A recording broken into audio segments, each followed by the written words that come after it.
What's going on, peeps? Dave here, and I am with Magic Mike, of course. Magic Mike from the Gooners podcast. We are here for the watch-along between Everton and Arsenal. We've got everything set up, everything all live. Mike, you there? I think so. You are. I've been accused of not being alive at times, but I think I am at the moment. Nice, good stuff, good stuff. So today, guys, as you know, it is a very important clash for both Arsenal and Arteta. Everton versus Arsenal. We're going to be going through the watch-along today. We're going to be watching it live, as, of course, I am from the UK-based team. I do support Arsenal, but everybody knows me as a Real Madrid fan. But Mike is, we do have a dedicated Arsenal supporter in here. We have Magic Mike, of course. Mike, what are you thinking of the game? It's a massive game for Arsenal, of course. Away at Everton, away at Goodison Park. What's your thoughts on this game? I mean, this is a fixture that has traditionally been, I guess, one that we can count on winning. You would think with the way that Everton's been playing. I mean, their form table lately, I think, is the worst in the league over the last 2 months. And it's this kind of feels like the morning of the Newcastle game all over again. Just taking a bad beat with Manchester United is more the way that we lost, in not as much as the severity of the loss that hurts this time. But now we're back onto a flat track, relatively flat track for the next 4, 5, 6 games, and we got to get maximum points out of those games, and it starts with tonight. It does start with tonight, and of course Arteta's been partly criticised, partly not criticised, depending if you're kind of Arteta in brigade, Arteta out brigade, as they call him now. What are your thoughts on Arteta generally as a manager and what he's doing so far in the Premier League? Well, first of all, I just rabidly hate brigades. I maybe as a child I was never invited into a brigade of any sort, but I just don't get, and if you've watched or heard any of the stuff that I've done on podcasts over the years, and I know a lot of people in this chat won't have recognized me from that yet, but I kind of push back against the whole you've got to be one or you got to be the other, pick your side, and then defend it until you can't possibly, until you're proven right or can't defend it anymore. I am not that sort of person, and I have no problem with people who are, as long as you treat people with respect and don't go after the people who don't agree with you. So, that's perfect lighting, Dave. By the way, you've just gotten 100% more. I'm adjusting it in the background. You've just gotten 100% more attractive in the last 5 seconds. So, but yeah, I mean, I tend to favor trying to give this a go and keep going in the direction that we're going with Mikel Arteta. That doesn't mean I'm an Arteta in. That doesn't mean I'm an Arteta file. It doesn't mean that it even has to do with him. I would probably be the same way with any other manager at this point who was presiding over a situation at Arsenal that we have now and at the stage where he is now. So it isn't about Arteta. Has nothing to do with his hair, with his face, with him playing for Arsenal. It would be anybody. It would be Ten Hag if he was in and having the exact same results and same style of play. I just favor seeing this out than chopping and changing, and that's just my personal view. And I have seen enough to know that this team is playing for him, that a lot of the narrative about what has befallen our team in times where we've gone up early and have struggled to maintain the pressure, that that isn't necessarily his style. It's just what the players are going out and doing. So again, I'd like to see this out. I don't think that we would have thought that we'd be in 4th or 5th place at this point in the season, and up until the last couple of days we were. Yeah, I think overall, when you look at it, Arsenal have been kind of up and down. It's been no steady road, apart from obviously the good string of games they had, but substantially lesser size, as we can all agree. Apart from Leicester, I think the Leicester game was the highlight of Arsenal's season so far. And it was really, when I went to Leicester, I was doing obviously fan cams and, filming them at that time as well. And seeing kind of the atmosphere of the Arsenal fans. Really, well, I can tell you it was fantastic. It was crazy. It was a shame that Lee decided not to go to that. Of all the games to be in studio, he missed that one. I went in his stead, I mean, for me, that was certainly the highlight. I love an away day, especially an away day against a team that that people are starting to talk about in the same characteristics as us, and we need to kind of get rid of that notion. And it was a fantastic away day. Yeah. My hope is that today will be another one. Yeah, 100%. And we have obviously got a lot of people in the comments. Much appreciated, guys. Thank you for joining. It is going to be an excellent game today. Hopefully, fingers crossed for the Arsenal. We've got a few comments here from RYN says the Arteta derby. That is true. It's the Iwobi derby. It's the Iwobi derby. The Iwobi it's the Kevin Richardson derby. It's Kevin Campbell derby. It's the Walcott derby, and the actual derby that it is the Kevin Campbell derby. Yeah, the Kevin Campbell derby. It is, Dave. It is. And I mean, as long as we're chatting before. I mean, the lineup's out, so whenever you want to talk about that, we will do. Yeah, but seeing Kevin Campbell in his element in Everton is, we all think of him as Arsenal legend. We all want him. We want to think of him that way. But I had the honor of actually, as a neutral. Or as an Arsenal supporter, when Arsenal isn't playing, I often go to, when I'm in town, I go to visit other stadiums. I want to see what the fan base is like. I want to see what the games are like. And I went to a game in Everton against Crystal Palace as a neutral, and it just so happened that Kev Campbell was doing a media bit on stage outside the stadium before the game on behalf of Everton that day. And I had met him once or twice, but I wasn't sure he'd recognize me. So I pushed my way up to the front of the crowd. And he spots me out of the corner of his eyes while he's talking about Everton, and he does like this triple take because he was trying to put two and two together because he recognized me, but like that wasn't the area where Mike, the Arsenal fan, would normally turn up. But the moral of the story is after the game at the I think it's the Winslow or something right across the street from Goodison Park. I mean, they love that guy. They love that man. I know he's doing the game tonight. He's on the sideline. So yeah, he is. Yeah, he is. He is definitely in line for either way he wins tonight. But I hope it's the red side that takes it. Yeah, we have Lone Star Londoner. We lost Liverpool. Being adult, you discuss our team. I'm not sure what that means. No ESR, and that's going to lead me on to the lineups today. So let's run through the Everton lineup as the home team first of all. So for Everton, let me just go that 2 seconds. My phone's just gone completely wild. We got Pickford, Coleman, Milner. Sorry, hold up. 2 seconds. Mina, Keane, Godfrey, Gordon, Decore, Allen, Gray, Townsend, and Richarlison. And up front for Arsenal, and obviously across the whole team, Ramsdale, Tierney, Gabriel, Ben White, Tomiyasu, Thomas Partey, Granit Xhaka. Back into the squad, guys. Back into the squad. Martinelli, Odegaard, Saka, and lo and behold, Lacazette. No Aubameyang at all across the team. But Aubameyang is on the bench with the likes of Holding, Cedric Pepe, Tavares, Stanley Lonkonga, El Neni, Nketiah, and obviously for Everton, we got Kenny, Holgate, Delph, Begovic, Iwobi on the bench for Everton, Tosun, Gomez, and Braithwaite. For Everton. So there's going to be a lot of people either going to be discussing should Aubameyang have started or should Aubameyang be left on the bench like Arteta have done. Your opinion, Mike, on that one? I think it's extraordinarily brave and unexpected from Arteta, but I think it's the right move.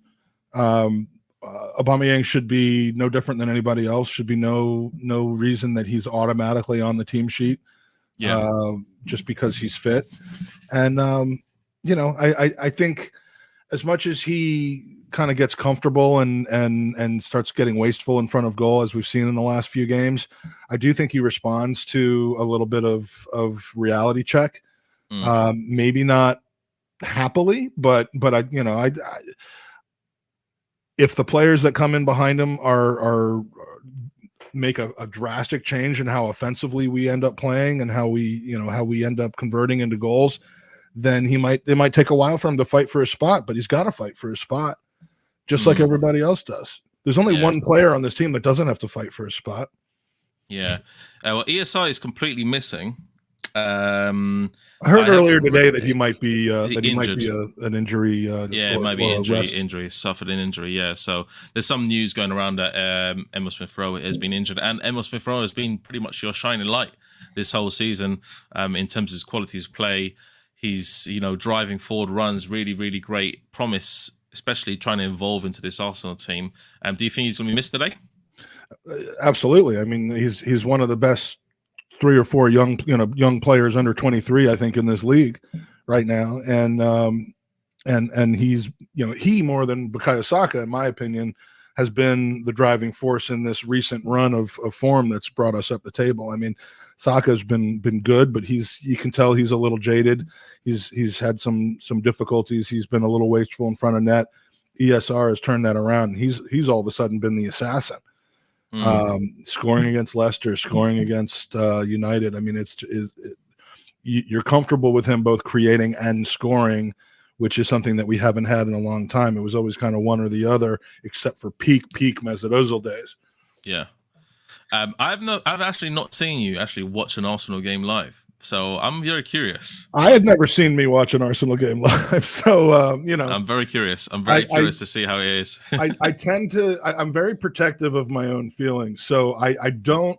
If you're expecting outsized reactions and veins bulging out of my head and screaming and that sort of thing, you might not get that from me today, but I'll just give you what I got. I mean, I live and die with Arsenal, but I try not to.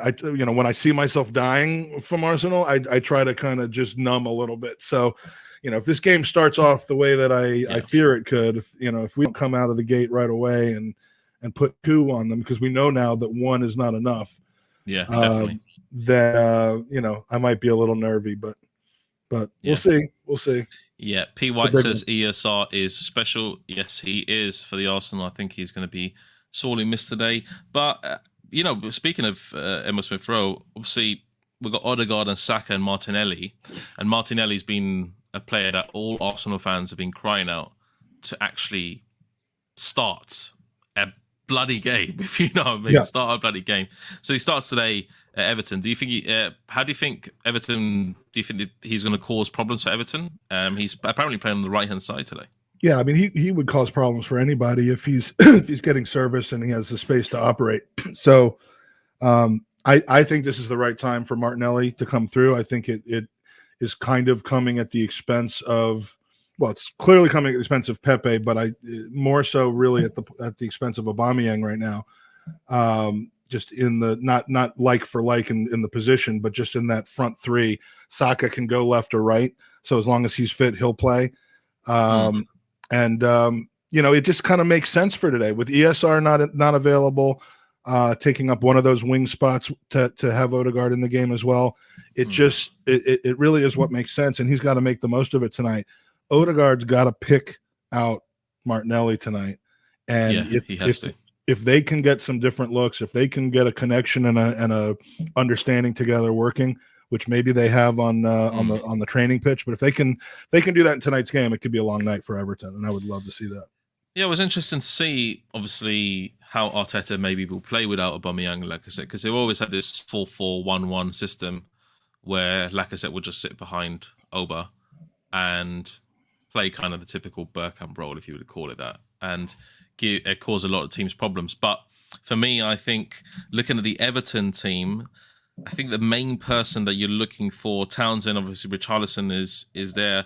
They haven't been doing too well under the stewardship of Benitez, as you can see by their table placings. They started off kind of brightly and then they just died off, faded off after. If you were an Everton fan right now, would you be a little suspect? Like if Pochettino came to coach Arsenal, as some people I think I've heard would like to see or wanted to see. I don't think nobody would want to see that. But it depends on the person. I think when Arteta was at his lowest and Pochettino was kind of sitting there waiting for the PSG job, he was being mentioned by a lot of people, and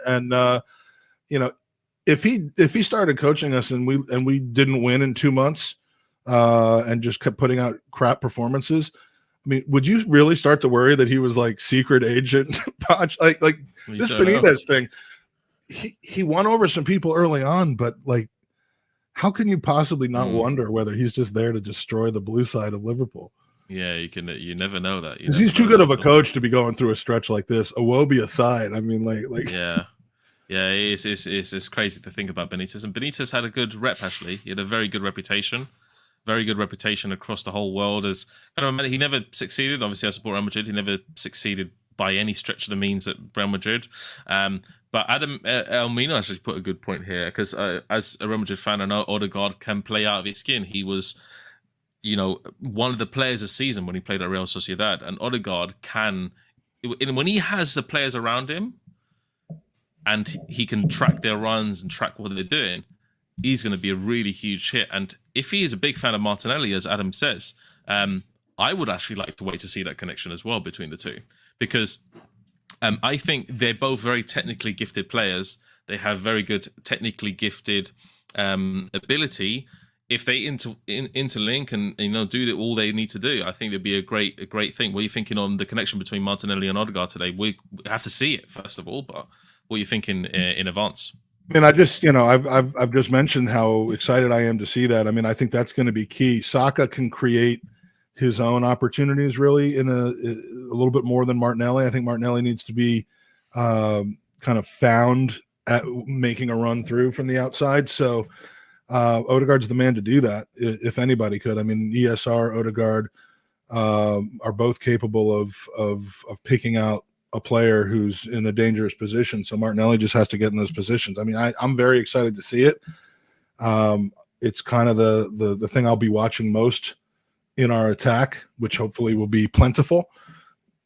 And yeah, I mean, Martinelli, he's got everything to prove in this game. And I think in his minutes, his minutes against Newcastle were not intentional.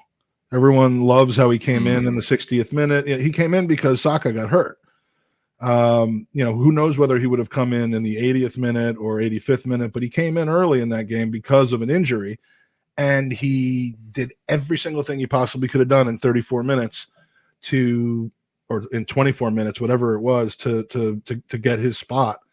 And he's done nothing wrong, virtually nothing wrong since then. So today's, another opportunity. Yeah. You go with the hot hand on this team, and it finally seems like whether they're right decisions or wrong decisions. We're seeing this with Nuno Tavares as well, who has, I think rightfully so, lost his place in this game, but held it, through Newcastle and through Liverpool. We've seen the guy go with the hot hand, and not be so just adamant, with one exception, which I'll keep mentioning it until we hit it as a topic. With one exception, he seems to be playing the people who deserve to be in there, not the Willians of the world and the and those folks.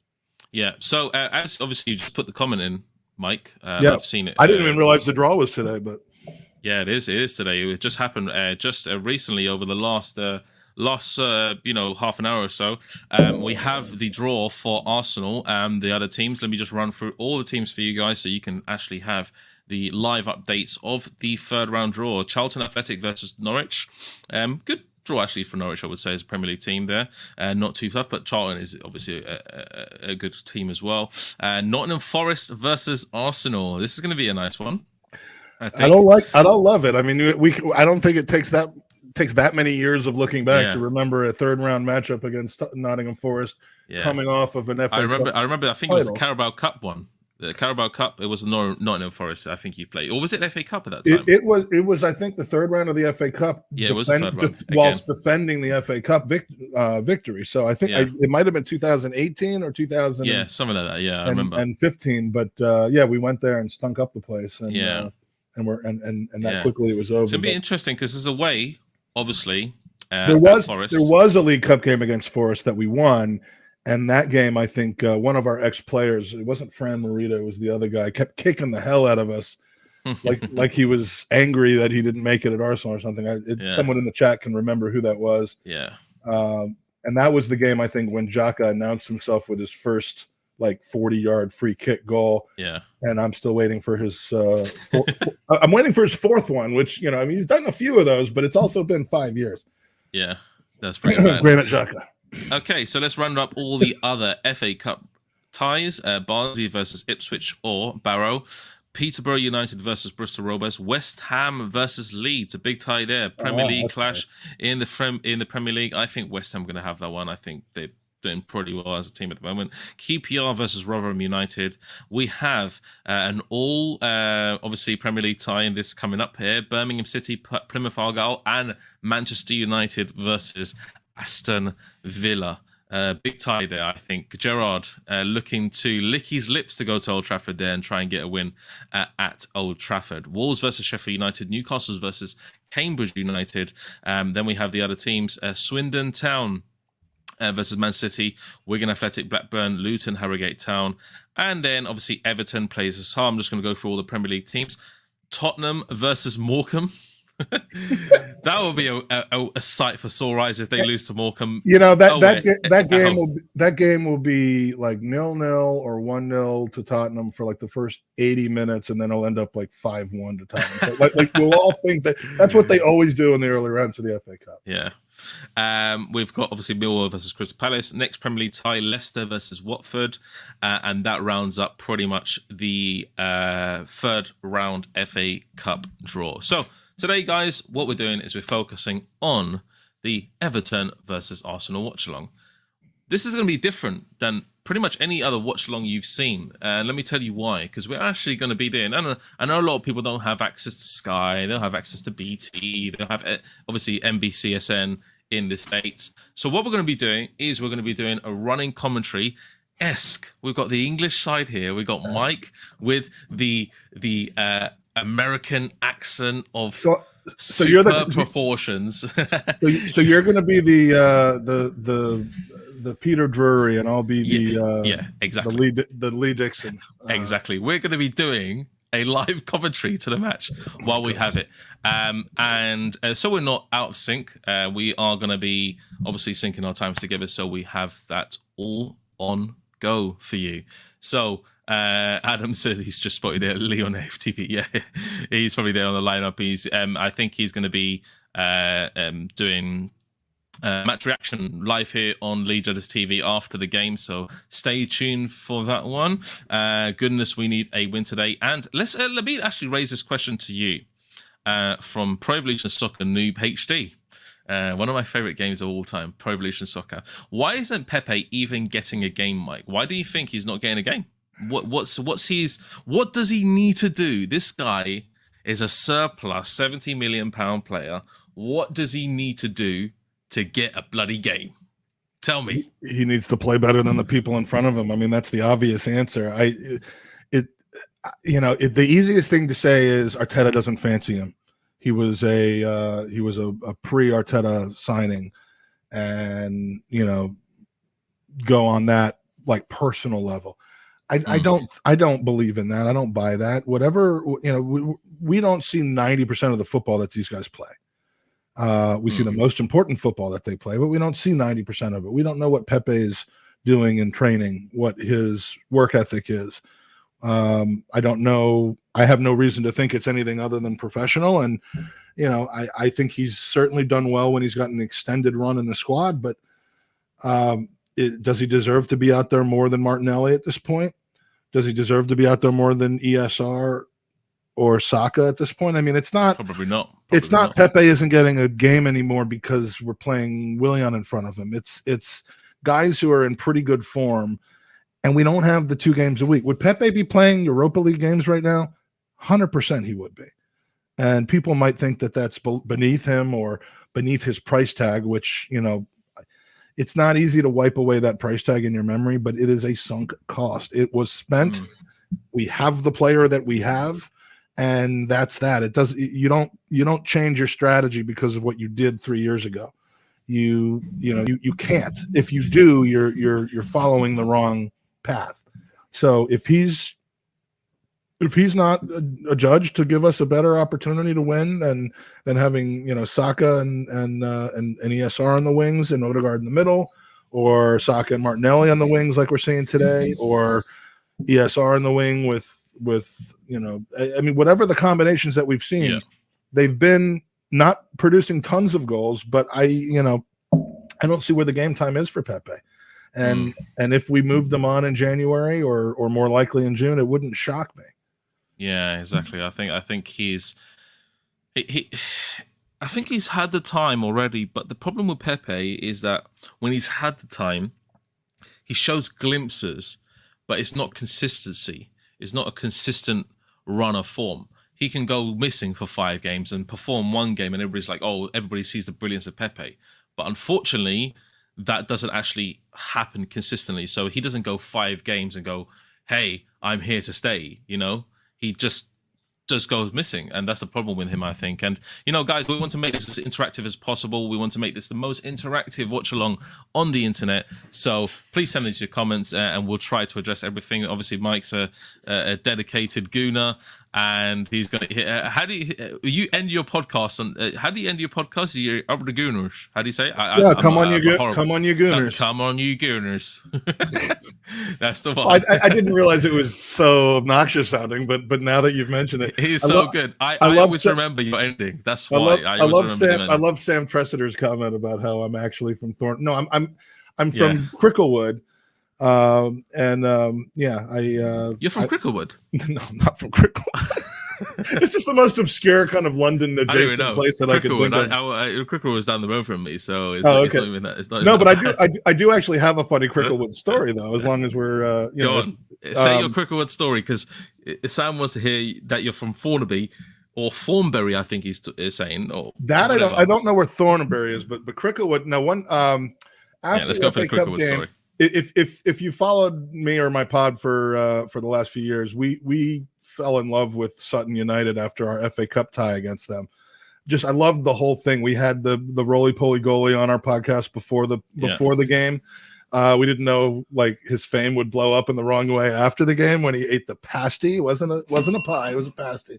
Pasty, get the bell out. Get the bell out, Mike. We need the bell. That's it. But yeah, it was a pasty, and we had some bloggers from there on. Every time I go back there, I go to a game. Lee Judges and our friend Lewis and myself and Claude went a couple years ago and had a great time down there. It's just a fun time. But the very first time I went with a mate who left the game early, so it was just me and the bloggers from Sutton United, and we were just pounding beers after the game in the clubhouse.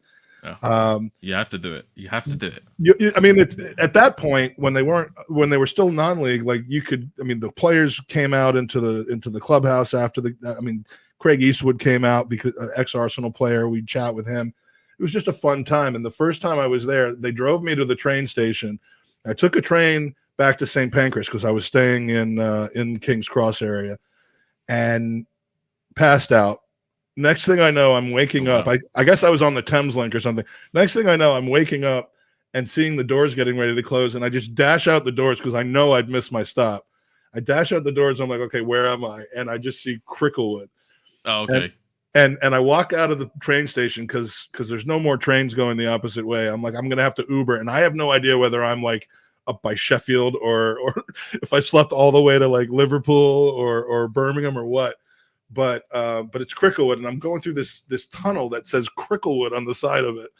And yeah, that was the scariest thing. I thought I was gonna die and be buried in Cricklewood. But I did get a very expensive Uber home from there, and so that's my Cricklewood experience. Okay. Well, H7 says big up the Enfield Barnet guys, of course. You know what? When I go around the area, you meet a lot of Greeks, meet a lot of Turkish people from the Mediterranean, English people, and pretty much you're either just going to have Arsenal or Tottenham. Yeah, one or the other. There's no way about it. There's no two ways about it. I very rarely hear of a Chelsea supporter up here, unless it's a very rare case. Yeah, and most of my friends are Arsenal supporters. And yeah, that's pretty much my stance on it. So yeah, H7, big up Enfield and Barnet, of course. And Arsenal is in Highbury is in actually the county of borough of Highbury, Islington Borough. So a bit different on that one. Sam, I'm getting wistful. Dave, I'm getting wistful. I want to go back. I feel like I've been gone for too long already. Do you stay there? You actually tell everybody story. So you stay when you come to the UK. You stay actually at Highbury Square, isn't it? You actually stay there as often as I can. Yeah, I mean, this time I was there I was here for 4 weeks and I stayed there for 3. It's just kind of, I don't know. Maybe at this point I'm getting a bit jaded because I've done it so much, but like, it's just nice to wake up and walk out and go onto that pitch. I mean, if I started following Arsenal when I lived in London as a teenager in the late 80s. And so the North Bank was my home on Saturdays, and unfortunately, it's not quite the same to be in a flat, and at Highbury, but it's kind of. Wait a second, 1 second. Sorry, Mike. So you press the bell every time you say an English term. Exactly. I get it, yeah? Well, as often as I can, yeah. Yeah. Something that you wouldn't normally hear a Yank say. That's what the bell's all about. But yeah, the flats at Highbury Square are nice, but just being in that area, walking out on a game day and kind of walking up the street to the Emirates it's that old feel. But I got in a huge argument with my Airbnb landlord over this Airbnb landlord, yeah. Yeah, or the host or whatever they're called. So yeah, we didn't get along very well over a few minor incidents that occurred on this trip. So I'll probably be back to hotels for the next few times I come over. But so guys, it's just literally 30 minutes away from kickoff. We're going to be doing the watch along. It's going to be all the 2 hours pretty much. It's about from 8 o'clock till about 9:30, 9:45. We're going to be doing running commentary during the match. Just to raise a comment earlier from PW, as I'll be hosting the show, we don't actually have a timer. If I'm in the backstage and we're doing all the production behind it, then we have a timer. Today we're just going to put first half, second half, keep it simple, but we'll let you know of the minute, obviously running minute, when we're commentating on during the game, like you're actually listening to it in the car. Let's just put it that way. If you're in a car and you have us on, yeah, tune into us. So we're going to have beer and snacks and stuff, and we're going to be chilling out here with you guys, letting you know about the updates during the game. We've got comments here from Northeast Angler. Come on, Arsenal, let's get this win. And he just said again, tricky match against Everton, always turn up against Arsenal. So, Mike, in your opinion, from the actual game itself, we've got 30 minutes to go until kickoff. What does Arteta need to do to win back the trust of the fans? Well, most importantly, get a win. But anything else? What does he need to? What do you need to see from Arsenal today? He needs to hope that Granit Xhaka has a good game today. And let's talk about the other elephant in the room besides me. Granit Xhaka walks back into the starting 11 like we always knew he would. He just has this thing about him that managers love. I don't know what it is. I find the guy to be kind of a dick. Sorry. I don't love the guy. And he's one of the only Arsenal players I've ever said that while he was at Arsenal that I didn't really care for. But again, when he puts the shirt on, and represents the Arsenal, I'm fully behind him. I'm in his corner. I hope he does well. And I will say that in his comeback games, and the comebacks are usually from red cards, not from injury. In the comeback games, he tends to perform pretty well until his next, major screw up, which is again normally a red card or a penalty given away or something like that. I'm not a fan of Granit Xhaka, and it's more off the pitch or non-playing, non-technical, non-tactical than most people's complaints about him, whether it's giving the ball away or, whatever your tactical complaints about him. I am not a football aficionado from a deep down tactical standpoint. I couldn't care less about XG. I don't, I watch the game, and you'll see how I watch the game today because we're going to be talking through the game, but I just kind of go with the eye test. And for me, yeah, Granit Xhaka brings something different to our squad. Sometimes it's good, sometimes it's bad. But I just can't wait till he's gone. I know you don't have that same kind of fandom of Arsenal where you're living and dying it. But how do you feel about Granit Xhaka? The guy just has this spell over managers.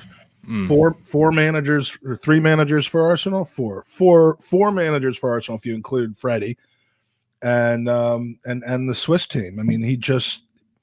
He's apparently an incredible leader. I just don't necessarily see it. Yeah, nobody really does see it. And do you know what? He can. Let's put it in the Tottenham game. Outstanding. Yeah, absolutely outstanding. He can turn up. I think Tottenham played a bit slower pace, which suits him, like in European football, which are the Euros, where everybody rated Granit Xhaka's performances. He bossed that game until he got hurt, and exactly. I was in everybody else's camp saying, okay, I did, we all did the maths and figured out that his 3-game red card suspension was going to basically end with the League Cup game, and that he'd be available for selection for Tottenham. And would he be, even though Tavage was having a very good run, I think, in his place? I'm sorry, Lakanga Chambi was having a good run in his place. And we all knew he would come back in, and we all dreaded him coming back in. And then he came back in and proved us wrong for for the majority of the game until he got hurt. So, this time I can see if he's fully fit coming back in the squad, and I'd like him to play well. I'd like him to succeed. I'd like him to bring something to the game that maybe we've been missing over the last few weeks. I'm ready to support him. I just don't see it. I don't see it. I hope to be proven wrong by him today more than anybody else. Yeah. Before we get started in about 20 minutes with the actual live commentary for the match, make sure you go and check out the Gooners podcast. I have pinned it at the top of the comment section. So everybody, if you can go over there, give Magic Mike a lovely little thumbs up on his latest video, and also make sure you subscribe. Don't forget to do that, yeah? So we got obviously just 20 minutes to go till the match, and me and Mike, we're going to be doing this Anglo-Americano commentary during it, so it's going to be interesting. And I feel that Everton, let's look at the Everton situation at the moment as well, because Everton needs to actually pull out a performance. So if you're looking at it deeply, I think they're going to go guns blazing in this match, and they need to, because they're at home. They need to impress their fans. Benitez needs to impress somehow, somewhere. So I think it's going to be a very interesting game. And how do you think Everton are going to shape against Arsenal, Mike? I mean, from an approach standpoint, again, I mean, tactically, formation, I honestly couldn't care less. But from an approach standpoint, you generally see teams approach Arsenal in one of two ways. The 10 men behind the ball and kick the hell out of them until, kick the hell out of us until we kind of wilt and let lesser teams take over our the dominance that we should be having. Yeah. Or you see teams like Leeds tends to do and other teams that just, they want to go head to head with us. And maybe they're a little less afraid to go head to head with us because of our recent performances and the fact that we haven't been, up until the last 6-7 weeks or so, hadn't really been performing. But Rafa Benitez, I think they're going to go for it today. I hope they're going to go for it today, because I really do think that we play better against teams where it's just a slugfest than when they set up compact and with a strategy. So they can't afford to lose. I mean, at what point is his job in danger if they lose again? I mean, nobody knows. They're perilously close, I think, to the relegation zone.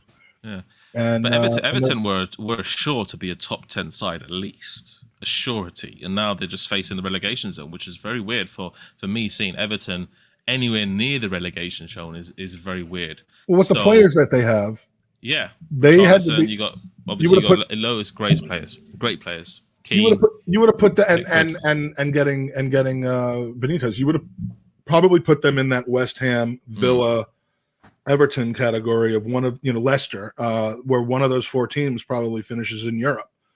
This season that might not be the case, with the exception of possibly West Ham, but yeah, Everton is just they were always floating around Europa League spots at least. And when you have always floating. When you have that kind of talent and a coach like that, the first thing I think of is they're not getting it. They're not playing for him. They don't, and it's kind of early for them to completely turn on their coach. And you've seen, I think if you've watched Everton, I've watched a little bit of them. I saw them look as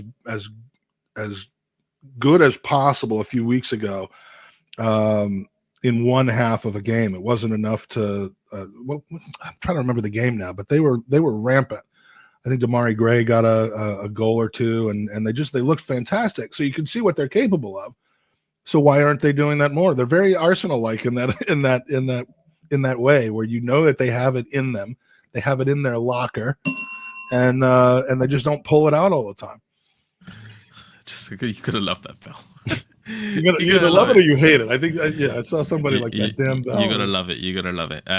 So Shawnee K says Everton will look on this game as a chance to get back on the track. 100%. I think they will. We've got North East Angler saying they're missing key players who make the squad 10 times better. We're lucky they don't have Decore starting. So we're looking at Arsenal as a team here. I think, you know what? Predictions. Let's get your predictions, guys, in the chat. What's your predictions? What are you saying? What is going to be the scoreline today? Obviously, put Everton's score first and then Arsenal's otherwise because we get mixed up. So, Mike, let's start with you. What's going to be your predictions today? We've got 15 minutes just about to kick off. I don't like predicting Arsenal wins, even when I feel confident, because I'm just a superstitious person. Every time I pick Arsenal to win, we don't. So my way of saying that I'm feeling a little confident in this game is to say that it's going to be 2-2. I'm going with a draw. Everton's got so much to play for, and honestly, the part of me that just doesn't believe in Arsenal just knows. I mean, how many times have we gone back and been the tonic to a struggling team's run of form and just helped to bring them out of it? I don't know why that is. I don't know if it's even technically accurate. It just feels that way. But, don't accuse me of being negative or toxic or anything. But I think we're probably looking at a pretty entertaining for a neutral, but frustrating for an Arsenal supporter 2-2. Great stuff. You're looking at 2-2. I'm actually going to be very optimistic for Arsenal on this one. I am going 2-0 to the Arsenal. I think Lacazette will score. And I think someone of the likes of Saka or Martinelli will score. Maybe Odegaard will get a set piece like he did at Burnley. Who knows? I was actually in the stands at Turf Moor because I was recording the fan cams after, and it was because I was on the opposite end of Turf Moor in the away dugout. Because that was first half, right? Yeah, the free kick was on the other side of the stadium. And I was watching it, and I was like, huh? Did he score or not? Is that Odegaard? Who knows at that time?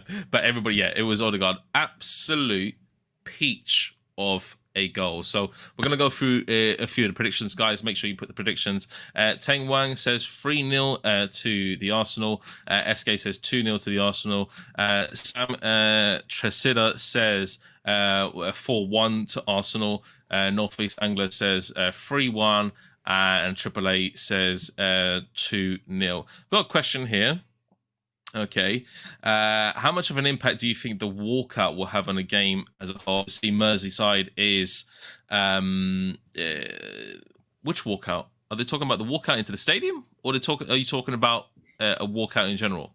I don't know what's happening. Is there something in the news that's been a walkout? I was waiting for you to explain what he was talking about, because the only walkout that I can think of is like when they line up in the outside the dressing room and walk out on the pitch. They had a 27th. They said Everton fans are planning to mass walkout protest against Arsenal in angry gesture to the board. Wait, again, we mean against Arsenal. Oh, for Everton against fans. Their board. We demand. Okay, it's about time. It's about time our club did too. I think they're planning a walkout on the 27th minute. Yeah, I heard a hybrid squad has actually confirmed that. Thank you, Selfie, for confirming that. So, what is the? And again, I guess I can't complain that I'm ignorant. But what's the 27th minute? Yeah, so Everton plans are planning to walk out the game against Arsenal at the 27th minute in a sign to the board that what happened in their club is not good enough. So what's the 27? Is that what they paid for Alex Iwobi or something? Yeah, like that? 27 minutes for 27 years. Hashtag 27 minutes for 27 years. So that's pretty much the plans for Everton fans. I don't know if it's going to be true, but you never know. Here's the talking point from that is. You never know. Is the obvious talking point from that is going to be, would it be effective for Arsenal fans to do that? I mean, every time there's a protest of some sort, it's would that work at Arsenal? People didn't like the flying of planes. The pregame protests had limited efficacy. Something during a game that's very visible like that. Yeah, is if it's really en masse, like if it gets the attention of the television of TV. 27 years without a trophy. That's why. Yeah, they Okay, should have thank you, done it Scott, in the for confirming they that. should have done it in the 40th minute for 40 But million pounds that they spent on Alex Iwobi. But Everton were a huge club, huge club. yeah, Yeah, 100% as confirmed by Sam. Huge club, and yeah, the decline of Everton. I think during the Premier League era, they were obviously when Moisey was actually a good time for Everton. Was not too bad. They were sitting around that, or at that time, it was the UEFA Cup places, and I think Everton, if my memory recalls serves me correctly, Everton with the likes, obviously, when Rooney started his journey at Everton, Fellaini, different players, obviously, that Everton had during that time. I think it was an awesome Everton side, but not matching up to the actual status that Everton should be at. they were fifth in a league of 4 teams constantly. Yeah, 100%. Yeah, And when it became 6th and 7th, or 5th and 6th, when it became kind of a top 6 from a top 4, when City broke their way in there, when unfortunately Spurs started to break their way in there, Everton lost Moyes to Manchester United at that point, and it just went downhill from there. And correct me if I'm wrong, but isn't Everton at least part owned and part influenced by someone who was really, really wanted to be the owner at Arsenal? I mean, I'm not too sure on that one. Like an overweight Russian guy who I've been told that I'm the Yank version of. Everyone wanted Usmanov instead of Kroenke, so Usmanov went and he finally admitted defeat in the ownership battle at Arsenal. Went and bought a stake in Everton, and wow, he's turned that team around. Yeah, Patrick's just confirmed that, Carlson. Well, I mean, no, I know that it's Usmanov. I'm just saying, like he's done wonders. He's done bits with Everton. So that's my grass is not always greener on the other side moment of the podcast. I'm not gonna preach on that. But Zane has actually commented that if that walkout does happen on the 27th minute, Arsenal should pretty much just go for it and just go. Oh, absolutely, because it will affect the players. 100%, it's going to affect them. It's going to affect Everton. Them. Really, I mean, Arteta really ought to, if he isn't already, make that part of it. I don't know if it's look, I don't have my coaching badges, but I don't know if it's smart to bring up like distractions. That should be a distraction, but it should be one that they are like aware of and that they model their game around. But then again, you don't want the players looking around to see what's happening in the 27th minute in the crowd when they should actually be focusing on their play. So, yeah. I mean, I would throw that question to you or someone in the chat who might be a little bit more in tune with management. I can't manage myself much less other men. But would it be smart to say, look, if this thing happens, just balls to the wall? You gotta. I mean, you just gotta happen. But the thing is Arteta going to be saying anything about the 27th? I don't think so. As a manager of anything in this world, I don't think you'd be focused on what is the possibilities or what could happen. It takes attention away from the game plan. It's a distraction, complete distraction. And John Hibbert's here saying, obviously, guys, just to let you know, this is going to be the most interactive watch along you've ever heard. We're trying to address every single comment that's actually coming on the actual feed, which is great. John Hibbert says, another must-win game tonight. Unless we lose, then watch the usual weak-ass excuses for Arteta. So, hypothetically, Mike, ring the bell. Well, hypothetically is not in English. We say hypothetically over here. No, exactly. But I just wanted to ring the bell for something that look. I'm not going to be a stickler. If you want the bell, you get the bell. If Arteta loses or fails as a manager to do the right thing and set up the team up correctly against this Everton side and does come out non-victorious today, what are the thoughts going through your head as an Arsenal fan? Does he go? Damn it, that sucked. We better win the next game, and because Lee actually said, everyone has free games. He gave them free games. Everyone has to announce what everyone has to announce. I mean, look, I love Lee. I love Dan. I love all these gentlemen and ladies who do the podcast, and I'm just for me putting like announcing what your strategy is going to be about when it's going to be enough time or not time. I mean, I just don't see how that makes any sense.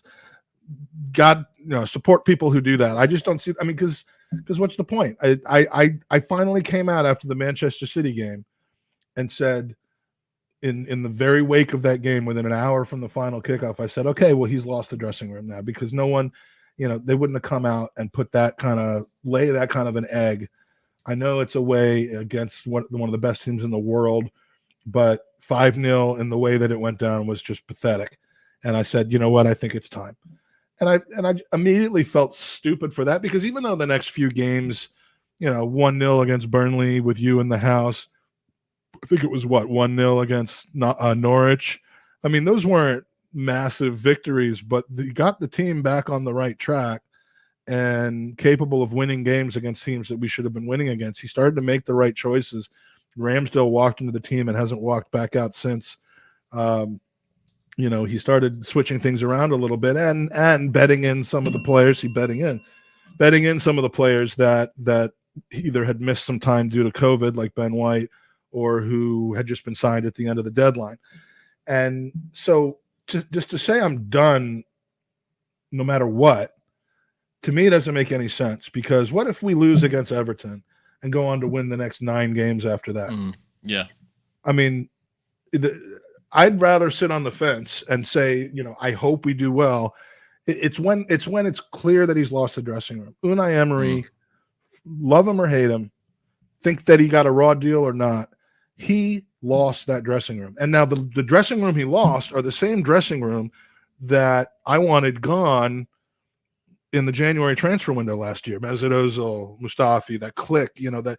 So yeah. I'm not saying the dressing room was right and Unai Emery was wrong, but you can't effectively manage a club if you've lost a dressing room. If they're not playing for you, if they're not understanding you, if they don't want to play the game that you're playing, or if they just don't respect you, then it's time to go.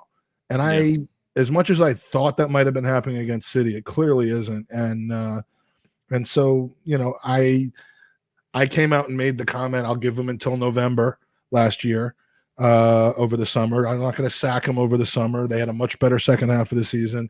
We'll judge in November, or we'll judge by the holidays or whatever. And if you're judging by November at this point, I can say we're in a better position now, especially if we win this game, but in a better position in the table now than I would have thought we would have been. And so I'm willing to see it out. Yeah, 100%. No one game to me can make a decision on whether the coach is the appropriate coach to go forward, or whether you should throw yourself into this caretaker manager, search for somebody else type of situation. Which is 100%. Yeah, we've got 3 questions before we do kick off of the game and give you the live running commentary of the match from our perspective. We've got a few questions here. Mike Axford said, "Hi guys, love the channel. What do you think we need in the January window, especially knowing we will be weakened due to the African Cup of Nations?" Yes, it is going to be a troublesome time for Arsenal during the African Cup of Nations. But let's just go into Neil Kane as well. Obviously, big up Skeggy, thank you. Isn't this part of entertainment? Your club mood and feelings towards the club ascend and fall with with obviously the evolution of the club and flows of the team performance. So let's address the first one, and also another question here from SK. Guys, you think parties should have been dropped? Mike Axford, Mike, your thoughts on AFCON, African Cup of Nations? Well, I mean, is there a team that really isn't losing some valuable players to AFCON that's in and around us? I mean, I think AFCON is often overreacted to, just because it comes right in the middle of the season. I get why that is, but I feel like, again, if you always assume every team that your players play for is going to make it all the way through the end of AFCON, that they're going to play 7 or 8 games or whatever, and the guy's going to need a month off after AFCON, so it's going to be 2 months. But that generally isn't the case. So I'm not particularly worried. I don't know that the Gabon is going to go to the finals or deep in the elimination round. I mean, Thomas Partey probably be missing for a while. That's for sure. And who's the third? Pepe. I mean, Pepe is mostly on the bench anyway. Yeah, so I mean, it's going to give a player to another. It's not going to be a chance to another player. I mean, we're not going to react to AFCON whether we sign someone in January or not. We're not going to react to AFCON by signing like an Yves Bissouma type of player, or someone of that ilk or quality. a lot of people are looking at potentially a month on the bench, kind of right there or thereabouts for Jack Wilshere. I'm not sure that that's a great idea, but oh, and Elneny will be gone. So yeah, I mean, we're going to be thin. We're going to be really thin. And honestly, as much as I hate to say this, if Granit Xhaka can just keep his head and keep healthy through that time period, then maybe that could be his swan song at Arsenal, and we can get rid of him in the summer. Yeah, and then we have obviously Sam again, active user today in the chat. Thank you, Sam, for being so interactive. Isn't this part of entertainment? Your mood and feelings towards the club ascend and fall with the flows of the team's performance. Before we start of the kickoff, guys, for the match, Mike. Yeah, I mean, that to me, that's a beautiful football, isn't it? It's the rise and fall of a team. And when you follow a team in a sport where their dominance is often a very, very lengthy period of time, whether it's due to finances, resources, size, whatever, reputation, it may be, it's often said that Americans deal a little bit better with these downturns because American sport's very cyclical. Teams tend to build back and rebuild, and I think that's true. I don't think that's an insult to Americans to say that. If you imply that we don't care as much because of that, then that's a different story. But yeah, I mean, there's one team that gets to win, and there's 4 teams that get to be top 4. So if you're not one of them in any particular year, there's no divine right to do that. It's frustrating, it's aggravating, but I'm not going to throw my toys out of the pram just because we're doing worse than expected, because my hope and my enjoyment from the next game is that I hope that we turn it around. And that's, yeah. But, I get it. Some people, like Lee's running out of time for Arsenal to do well again. He's not got that much longer. So he needs it to happen right now. No, I'm just kidding. He's in far better shape than he's going to outlive me by 30 years. But yeah, I get it. But yeah, I tend to agree with Sam. When we win, I feel better than anything. When we lose, I just try to wait until the next game to, and defer my suffering. Yeah, well, they're showing the lineups, guys. Just to obviously reconfirm: Pickford, Coleman, Mina, Kane, Godfrey, Townsend, Decore, Gray. Actually, Decore is starting. Alan, Gordon, and of course Richarlison up front for Arsenal. Arsenal squad here. We've got Ramsdale in goal. Just going through the lineups I can see here on the right hand side of our screen. Tomiyasu, White, Gabriel, Tierney. Thank you, Sky, for being so slow. Saka, Xhaka, Partey, and Martinelli. Good. Actually, I'm interested to see Xhaka and Partey back together. Martin Odegaard. We do have this Xhaka Saka Laka today, I think. So Xhaka Saka Laka. That's it. Great stuff. Maybe that's a new chart that you've created, Mike. Oh, I can't take responsibility for that one. It's Xhaka Saka Laka. It's been boom Xhaka Laka Saka when they combine on a goal. So so that's what I'm going to look for. So we're gonna have to link up here. Yeah. So it pause it right on when they're about to kick off, mate, because I'm still a little bit behind here, obviously, because I'm watching on Now TV. So that is going to be, obviously, you see Gray here warming up. Damari Gray, obviously, joint best scoring season in the Premier League with 4 goals. Yeah, you are a good bit behind. Yeah. So chat, are we going to ask the chat to give us a 20-second rule, or I mean? No, we're not. You're just going to pause it, mate. You're going to pause it at kickoff. No, I'm going to pause it at kickoff, but the chat's going to be 20 seconds ahead of us. So when they're cheering, that's fine. They can cheer all that we want, and we won't react to it anyway. We'll probably be watching the match, Mike. They've just kicked off, so I've paused it. Okay, cool. So I'll tell you when I'm kicking off. Come on. So you know what? How bad Now TV is. Like, look how far behind it. It's ridiculous.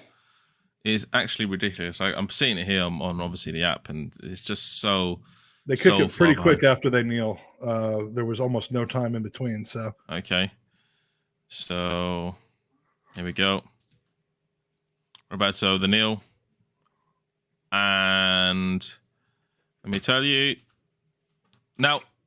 Cool. Thank you. Cool. So we're back to kick off. Ramsdale's got the ball, just punted up forward towards Tomiyasu on the right. Okay. Everton trying to maintain the ball here. Actually, Richarlison's got it here on the left-hand side. He's coming forward on the left, driving forward. And he has been tackled and intercepted there by Ben White. We're right in the time, yeah? 23 seconds now, yeah? I had a bit of an Glitch. issue here, so I'll tell me when you get to 33. Okay. 32, 33 now. Cool. Benitez, showing Benitez in all his light and glory with his lovely cul-de-sac. He's lost some weight, Benitez. He has, yeah. I mean, when he was with Liverpool, he was a bit chunkier of a man, I believe, than I've seen now. I could see you already panting. Is this Mike? I'm getting ready to see Mike in all his glory. John Hibbert saying, "Cheer me up, thank you." Thomas, it's up for grabs now, saying, "Come on, you Gooners." Gooners. Yeah. All right, so Ramsdale playing out of the back just makes me happy now. It's so crazy. We've been through just years and years. Okay, that was a really bad ball there. It was really wasn't the greatest ball. It wasn't the greatest ball, but yeah. I mean, he's confident with it. I mean, just watching Leno do it, and before him, I mean, my God, when we were trying to force Petr Cech to play the ball out of the back, that was just hands and mouth type of situation where you're just biting your fingernails. But so far fairly open game here. So I think it was Gordon trying to punt it forward, but it wasn't really effective for Everton there. I don't know what they're lining up, but you can't really see it really in the first minute. But you've got to really adjust here. Ramsdale he's just actually punted it forward. I think towards. Is it toward? Yeah, it would be Martinelli. Actually, they've actually switched around. They've actually switched around. Yeah, Martinelli is actually playing on the left hand side, Saka on the right hand side. And I think they really, either one of them can play either position. I think Saka tends to play better on the right. I don't know if that has to do with with who's behind him in Tomiyasu, but Martinelli. Look, when my son plays Arsenal on FIFA, Martinelli always puts him in on the left, and he's dominant. So I mean, clearly that relates directly to what we should see today in this actual game. Because FIFA is life. Looks like a little more possession. This is a little scary watching from the wing here, except he's just completely gone down. Who is that? 22? Is that Damari Gray? I have no clue who. I don't know the Arsenal player numbers. My mic was muted. The Everton player numbers. My mic was muted at that time. Sorry about that. Yeah, but it was Ben Godfrey actually. Okay. Yeah, I don't claim to be an expert on the on the numbers of Everton players. I care about Arsenal, so if I misidentify somebody, that's right. Oh, they see trying to work out the back, but a little press there from Everton. You had the likes of Townsend, Richarlison, and Decore actually pushing up there on that right hand side to actually counteract that passing out the back from Ramsdale. Kind of a bit of dangerous there, maybe trying it too much, but you see Ramsdale trying to bring it forward and trying to chip it over the midfield of Everton. But Tomiyasu's here, got a lot of space on the right hand side. Yeah, I love watching him with a full head of steam. Saka's, is he going to cut in? Cuts in. Good little play from Saka, Odegaard. Interchange of passes between Partey, Tomiyasu, and Saka here. I feel a cross coming in. No. Ben White's a very advanced place there, Ben White. You see the central. You see Gabriel and Ben White actually really advanced there in the opposition half, in obviously Everton's half here. Yeah, Ben White's been one of the bright spots for me over the last month or so. I mean, he's really just kind of settling in. All right. Good change. But Richarlison's got it now. Bringing it forward again. Oh, good little turn here by Richarlison. But it's a great interception. Very good interception by Xhaka. Very, very good. So that's Xhaka and Partey kind of knowing, Partey went for it, missed it, didn't, he got turned, but Xhaka picked him up there. So look, I'm desperate for us to just, now that we've tasted top four or level on top four, I just don't care what it takes. If Xhaka can come back and contribute, then he's welcome back. I'm so tired of not liking the guy. I just want him to perform well. True. And and so far he's been the man of the last 30 seconds. Yeah. So we have The man Gabriel of the here last driving. 30 seconds award. Yeah, Gabriel driving forward here. On the left-hand side, Tierney's playing very, very advanced positioning here. He's trying to get in behind Everton, trying to expose that right-hand side where Coleman is. But I think Tierney looks more of the winger than Martinelli does at this point. Yeah. All right. Tomiyasu here on the right-hand side with space. Odegaard tries to bring it. A good switch over there to Xhaka, I believe. Yeah, yep, Xhaka. Good little pass there by Xhaka, but I think it's a bit too strong there. I think Tierney was just out of legs there just to catch that. But first 5 minutes, guys, been quite topsy-turvy. I mean, Everton, I think, looking to get on the counter-attack, and Arsenal looking to maintain possession. I think that was always going to be the game plan. Do you think, Mike? Yeah, I mean, it's been cagey. I don't see too many signs of either team just setting up for a boring kind of lazy match. I do think it's kind of all there for the taking. They're doing a moment of clapping for what looks like a sad situation with a young child who passed away. I don't know the story behind that, but you can probably guess what happened if maybe someone in the chat knows, but far too often these things happen to incredible people, and it's nice when that kind of takes over and everybody buys in and takes a minute to just recognize. Yeah. And John Hibbert saying sideways, backwards, lose the ball. I think it's a bit too early to call just yet, John. Obviously, you've got to settle into the match, see how the team is playing, and adapt as we go along. But Arsenal just kicked it out there. I think it was Gordon who had just a little sniff on the right-hand side, but not too much to say about that. King switches over, tries to switch it over. It's just they're trying to get Gray unleashed here on the left-hand side, Everton, and it's not working. I think Tomiyasu is going to be a bit too strong for Gray here on the left-hand side for them. Yeah, I mean, if he shows them that he's great in the air, Tomiyasu, we've seen that. His positioning seems to be spot on. So if he does. If he closes that avenue down, they'll stop doing that, and it closes one of their options. Yeah, 100%. We've got Partey, good little ball control from Partey. Lacazette dropping really deep there, he's trying to engage with the midfield. Ooh, big challenge by Godfrey there into Tomiyasu. Godfrey not really giving a toss there and just going straight in. There. I think that was pretty clean though. He had the inside road to the ball, and he went in hard. So.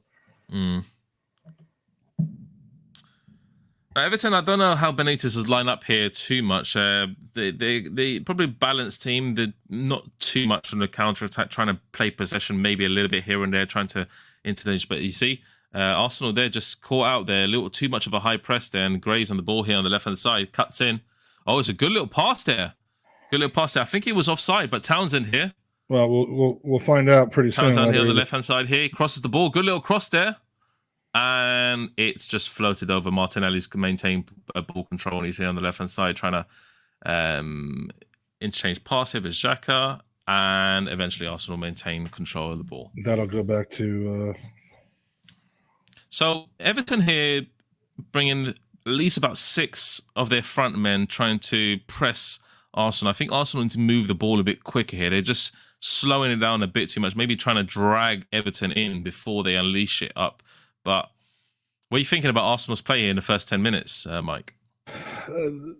I'm, nothing to be too impressed about at this point. It is just 10 minutes in, not even 10 minutes in. So I think Everton is giving us some space. So I do think that over time, as the game progresses, we're gonna be able to pick out more opportunities than we have. It's a good little threaded pass into Lacazette. Sorry to interrupt you, but Tierney is on the left-hand side. It's just been intercepted again. Tierney's losing the ball a bit too much now in the first few minutes of this game. And passes out to Godfrey. Godfrey trying to bring it forward here. Godfrey, a lot of the ball. They seem to be wanting to attack they down that left-hand side. won a lot of left hand side, but Allen's here is dropping deeper in this little, this kind of regista role here for Everton, trying to instigate some passes in between the two centre back because they see Arsenal. They're not trying to press high Arsenal, but they are. They're forcing them up the pitch a bit. So Allen's here dropping just a little bit deep, and I've always rated Allen as a centre defensive midfielder. He's pretty good, very good on the ball, and has a good IQ for football. Yeah, he does need to get a last name though, because Alan is. I mean, Alan. I think they call it Alan in Brazil, or Alan or something. I'm not sure. He never featured that much in the Brazil squad. Does Bernard still play for them? Because I always, always wondered why they signed some. Like Bernard sounds like my old Jewish grandfather. Like, hey Bernard, can you bring the newspaper? Yeah. But no, Bernard. More that than a footballer, in my opinion. No, actually, Bernard plays for Sharjah, an Arabic club at the moment. So, he's not playing at the moment for Everton. Wish back into the match here anyway. Tomiyasu bringing it on the right hand side. Saka coming in. They're trying to work the triangle situation. Triangle balls always going to work, of course, but. It's just they're keeping it in their own half, and they're not finding any incisive passes. Arsenal, they're trying to work it here. Good little pass. It's a lot of just kind of around the from one end to the other, kind of around the 45 yard area, and no incisiveness. There is no incisiveness at all. No. Pickford bringing it out to Keane, and back to Pickford. I'm actually trying to intrigued about Pickford's kit. It's very... I can't really see it here from here, but it's yellow and black, I'm guessing. Yeah, it looks kind of Watfordish. Yeah, Watfordish. That's it. Good call. Good call. Watfordish. Watfordian. Yeah, Watfordian. Yeah, that's exactly it. Watfordian. Yeah, the bell had to go for that one. Great here. Good little... it's actually Richarlison here. Gray's moving forward. Everton dangerous here on the Gray's he's still got the ball and he's skied it over, but Ramsdale was wary there just in case obviously Gray would get a shot on target, but he done well. Gray's looking a major threat on this left hand side. He's cutting in a lot. Tomiyasu not being able to deal with the actual pace of Gray here, but Gray actually moved straight in. Partey, good little run here, and then just skied it. He sliced it on the outside of his foot. Yeah, I think Gabriel kind of. I mean, he would have had a better defending stance on it, except he ran into one of Everton's players, almost like a basketball pick there in a sense. But it was. Yeah, fortunately, off balance, didn't get his knee over it, didn't get his leg over it, and it went to not row Z, but I'll say like row N. Maybe. Yeah. So if you're in the chat, guys, make sure you stay in the comments. Keep tuned. Obviously, start writing to us. Obviously, we're going to be answering all the questions when we're actually commentating during the match. But saying that, Gray has actually again intercepted the ball from, I think it was Saka there, and Gary have been forming a little partnership here on the left hand side of Everton's attack. With the right hand.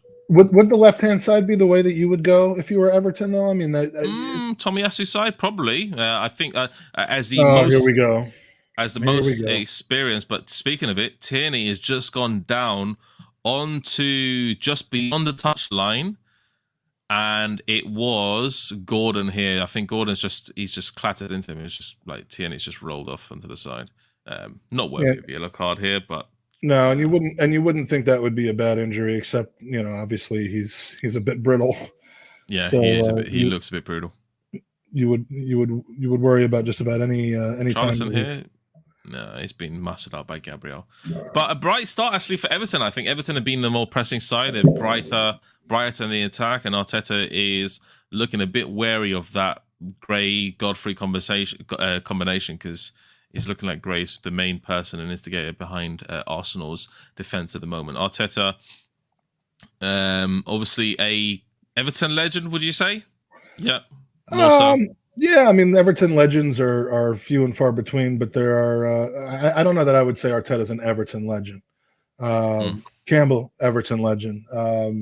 Neville, I mean, like there are guys that you can absolutely Phil Neville, yeah. But I'm not sure you would say that about Arteta. I think he left too early in his career to be considered a legend.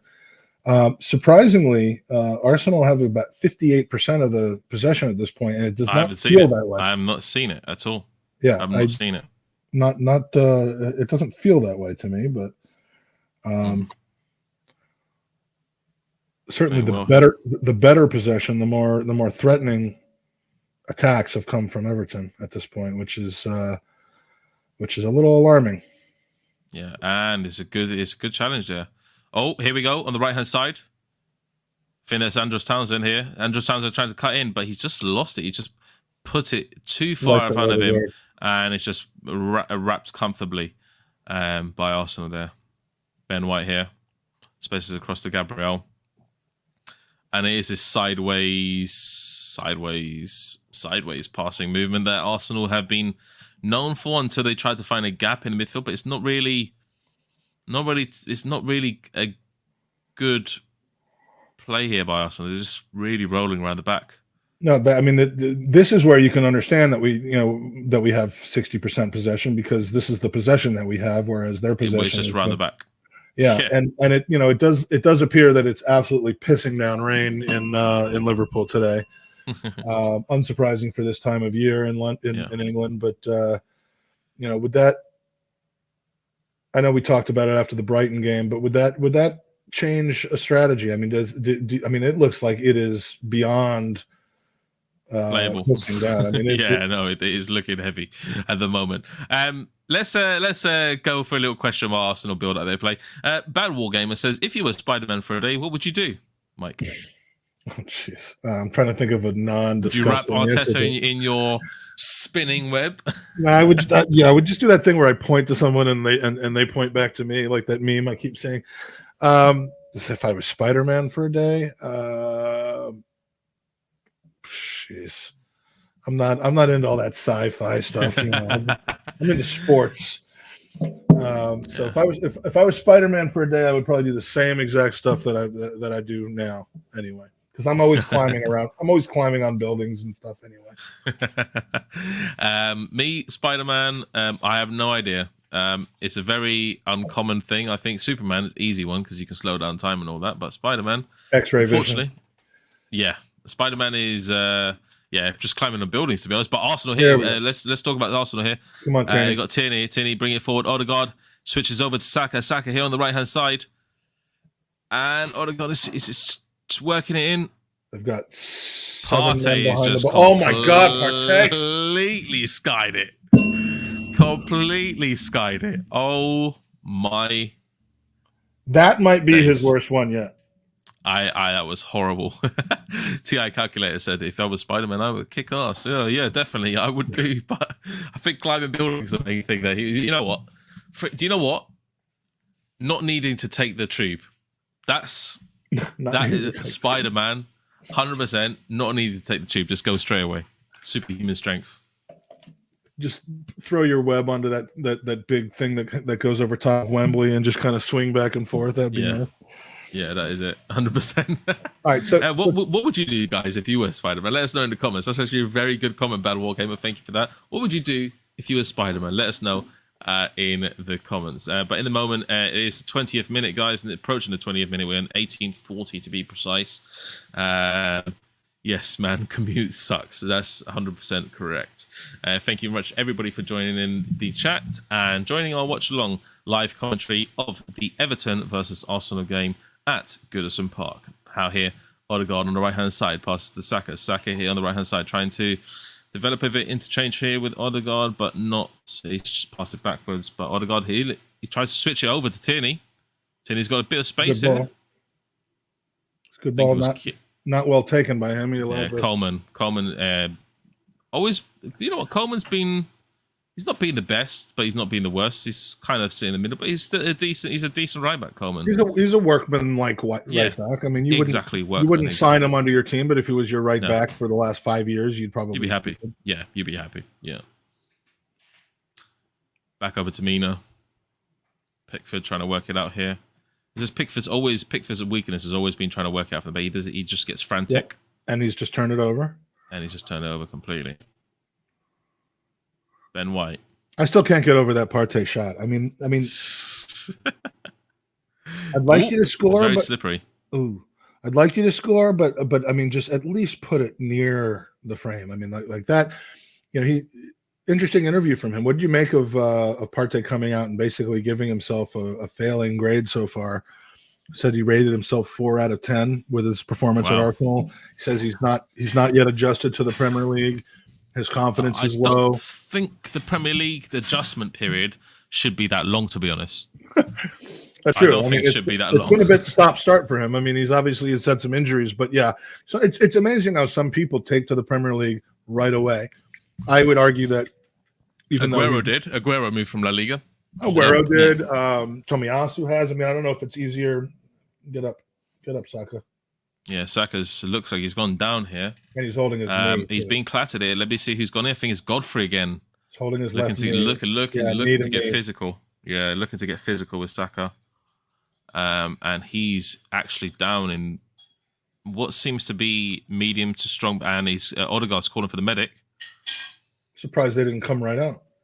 Odegaard's calling for the medic. I thought it was just a knee clash, but could be something even more serious than that. Oh, come on now. Let me see this. Oh, is it definitely a knee clash there?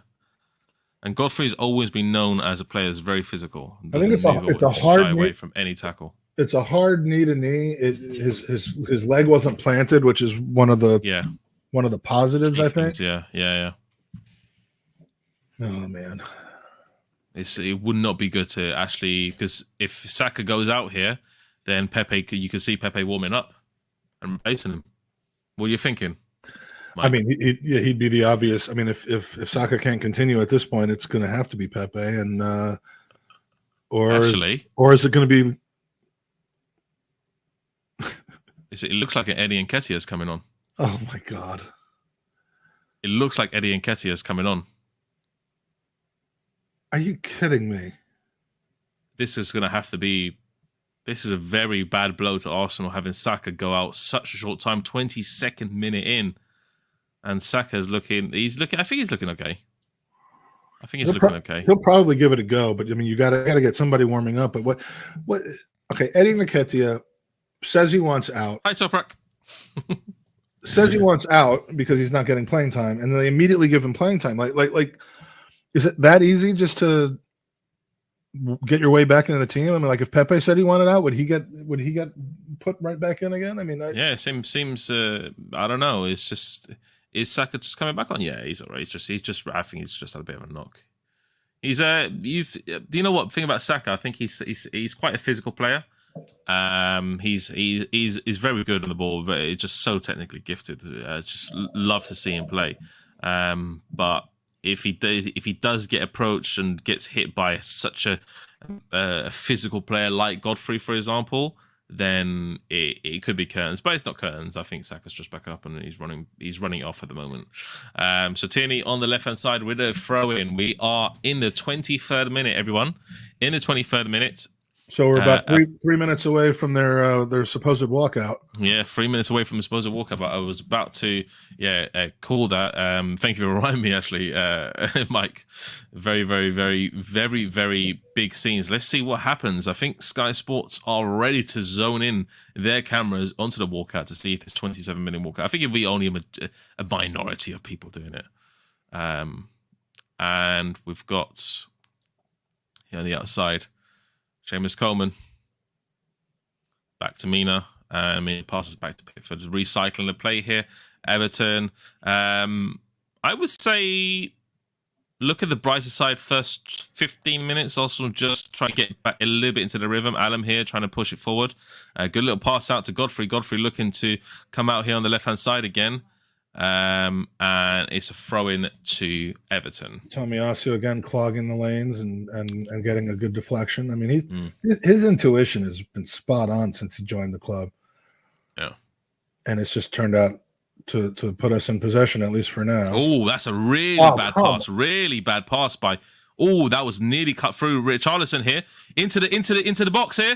And it is. Oh, it's Decore. Just fluffed it wide, but Gabriel. Really poor pass there from Gabriel. Yeah, he's awful pass. He's going to want that one back. I don't know where he was passing that to. He was trying to go up to Saka, but he shanked it.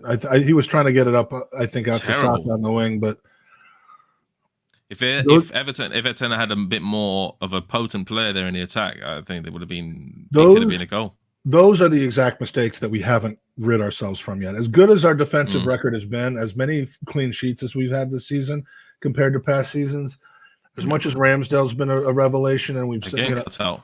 Arsenal getting cut out. It's that area on the pitch that we keep giving the ball away. Whether it's Tavares, whether it's Partey, it's just it's a. I don't understand. It's like a sickness on this team now that we keep giving the ball away in that exact position. Got to defend the cross here. Yeah. And Louis Brown, just before we go into it, do we really need Eddie Nketiah? I like the guy, but I won't lose sleep if he's gone. You, Mike, would you lose sleep if he's gone tomorrow? No. I mean, it'd be nice to get a fee for him, but no, he's got no future at the club above where he is currently. I think we've seen that. We're not going to go into next season with Eddie Nketiah taking Lacazette's place rather than someone we bring in from the outside or a freshly off of a loan Balogun even. So, no, Eddie Nketiah, and that's why I don't understand maybe we're putting him in the showcase window for January, but we have to win games.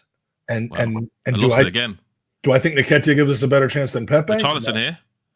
Oh, it's definitely a corner. Yeah, it's a corner to Everton. I thought it was a corner. Richarlison's going nuts there. So here we are, 26:30 guy. Is the walkout happening? This is the group that the Sky Sports have zoned into.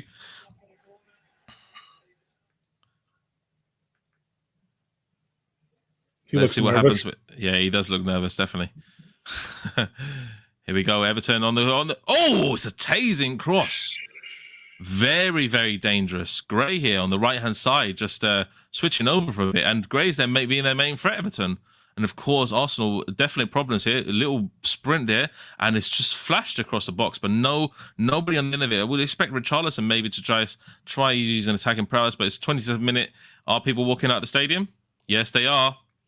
We have we have a big section walking out here, guys. Huge section walking out. I think but they haven't shown all of it. They just basically loads of people just walking out here.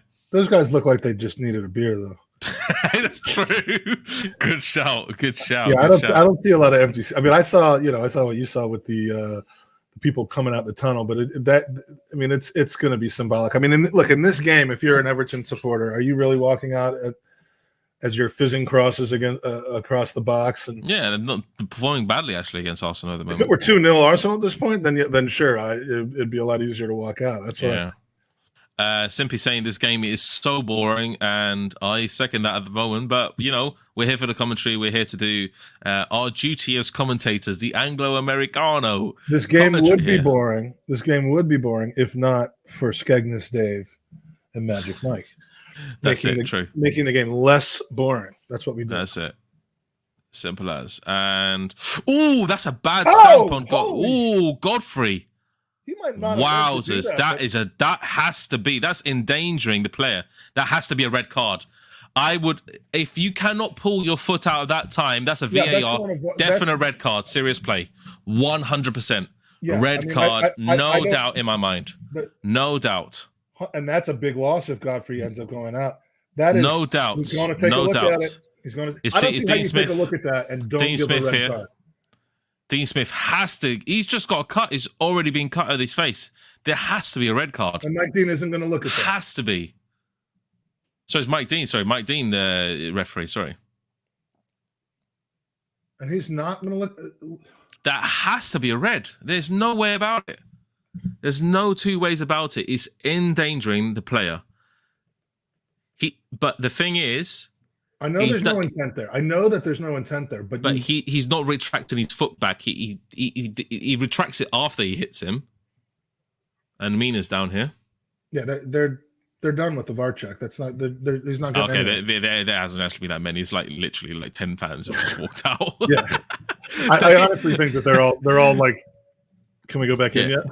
Just a few. Yeah, it's just like, let's go and get quick beer. Let's make our stand, and let's see what happens. I'm going to walk out of this this watch along. this watch along if he doesn't get a red card for that, and he clearly isn't. It's done. I mean, they've moved on. So no yellow. It has to be a red card. Oh God. Mina's going off. I think he's injured somewhat. I think he's actually protesting the ownership. Yeah, he's actually did it himself. Yeah. And it's Holgate who's actually come on for Mina. Holgate's just come on for Mina. And I love this little tunnel cam they have at Goodison Park. Good stuff. Lovely. 100% red. Yeah, 100% red. Arsenal Manic. 100% without question a red card. I disagree. It was intentional, but for endangering the player. But high kicks aren't intentional either. You have to. Lee would be absolutely losing his share. That absolutely losing it at the moment. Dan would be as well. Has to be a red card. You want to see me lose my shit over something for the watch on? I mean, I could do it on command, but no, that. We don't want you to. It has to be all natural, Mike. It is enough to change the game, 100%.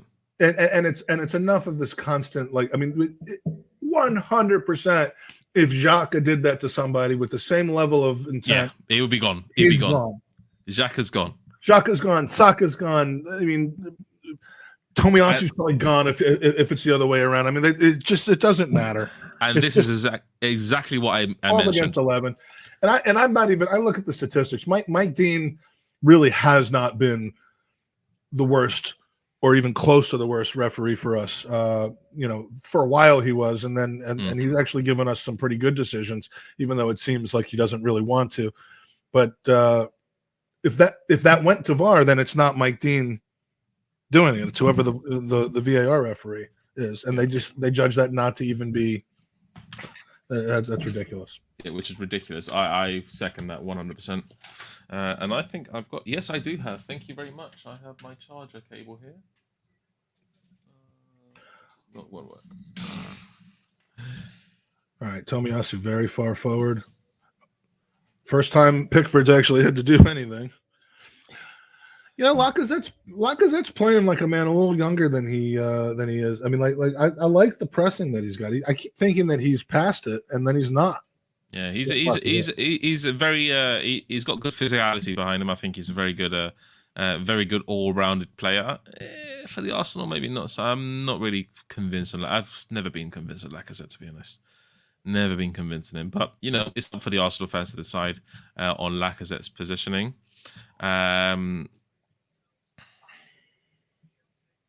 And Adam Elmino saying anti-Arsenal bias, clear to see. Probably from the ref. He's talking about Mike Dean there. What do you think? What are you thinking on that? Mike Dean's always been a ref that Arsenal fans have never liked at all, in any walks of life. So what are you thinking on that one? Well, like I said, I mean, I think he, as of late, the decisions have been pretty 50-50 with Mike Dean, but he's so far into that stench of preferable decisions to Spurs, being accused of celebrating goals that Spurs scored, which I think is hilarious. I've seen the video, but he's just Mike Dean isn't anti-Arsenal. Oh, it's a good pass here to Saka. Oh, but it's just fizzed over. Mike, I'm just gonna interrupt myself for a second. I'll be back in about 2 minutes. I'm just gonna charge my phone. 2 seconds. Right. Yeah. Cool. So for me, Mike Dean is not anti-Arsenal. He's just pro Mike Dean. Everything has got to be about Mike Dean.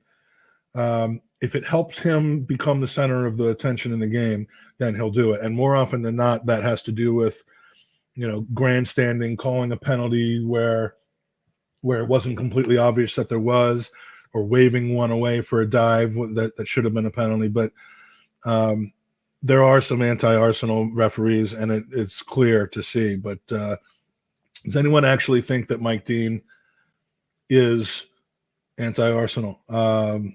I'd like to see it in the chat. Louis Brown saying, if the Roma deal went through, would we be better off?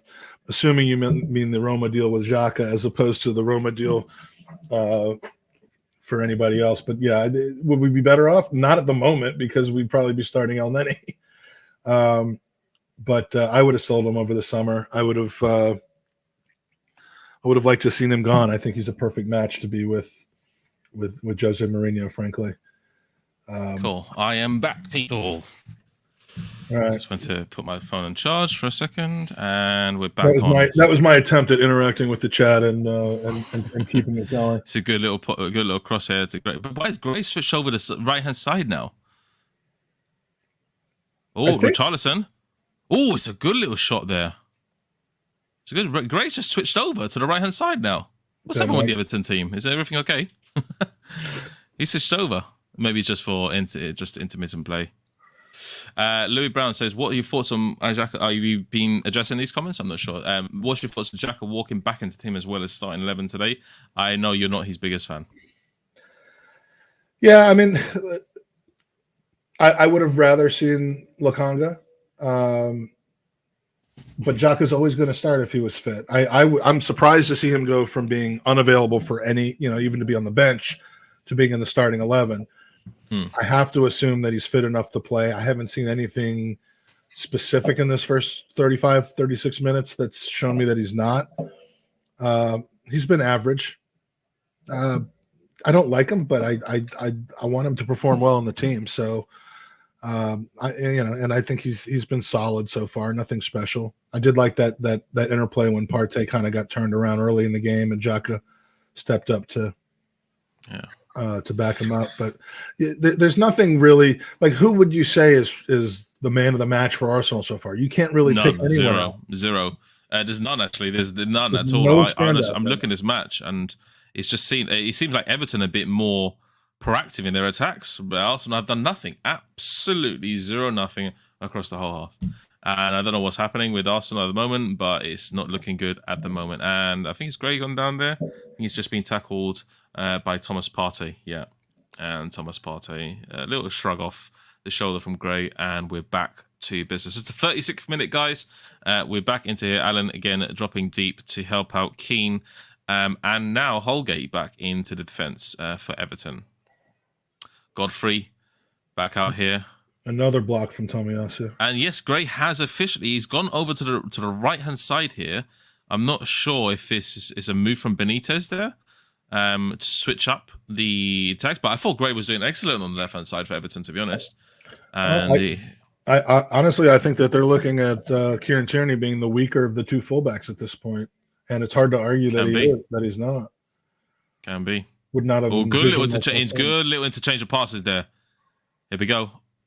That is Martinelli just there.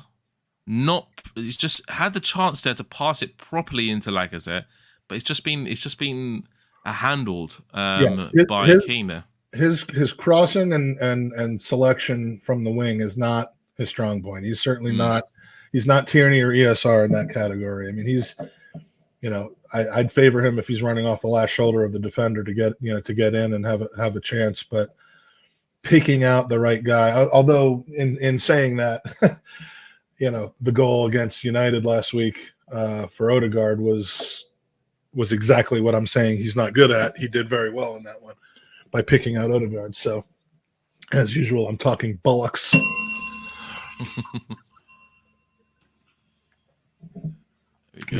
Fill up on my diet orange soda.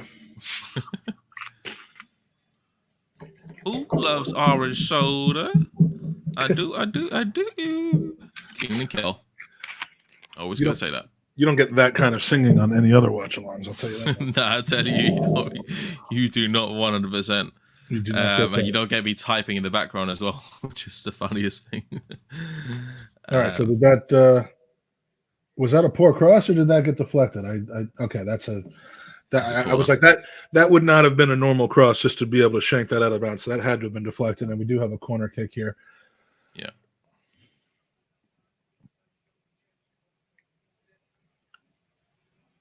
We haven't scored off a corner in a while. Let's do it. Come on. Another one.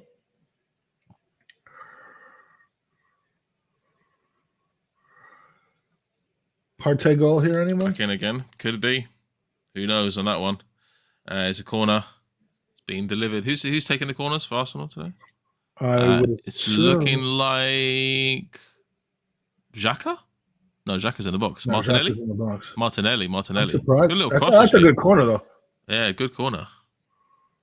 I think it was Martinelli, but Pickford made an absolute meal of it. Absolute meal of it.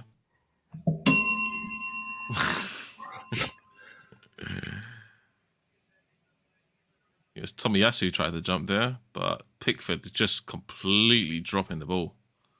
Dropping the ball all the way. And yeah, this kit is actually, it's not bad actually from the Everton standpoint, the goalkeeper kit. There's more blue in it. There's more blue in it than we thought, actually. But yeah, I thought it was just we basically thought it was a Watford kit for a second, just to let you know.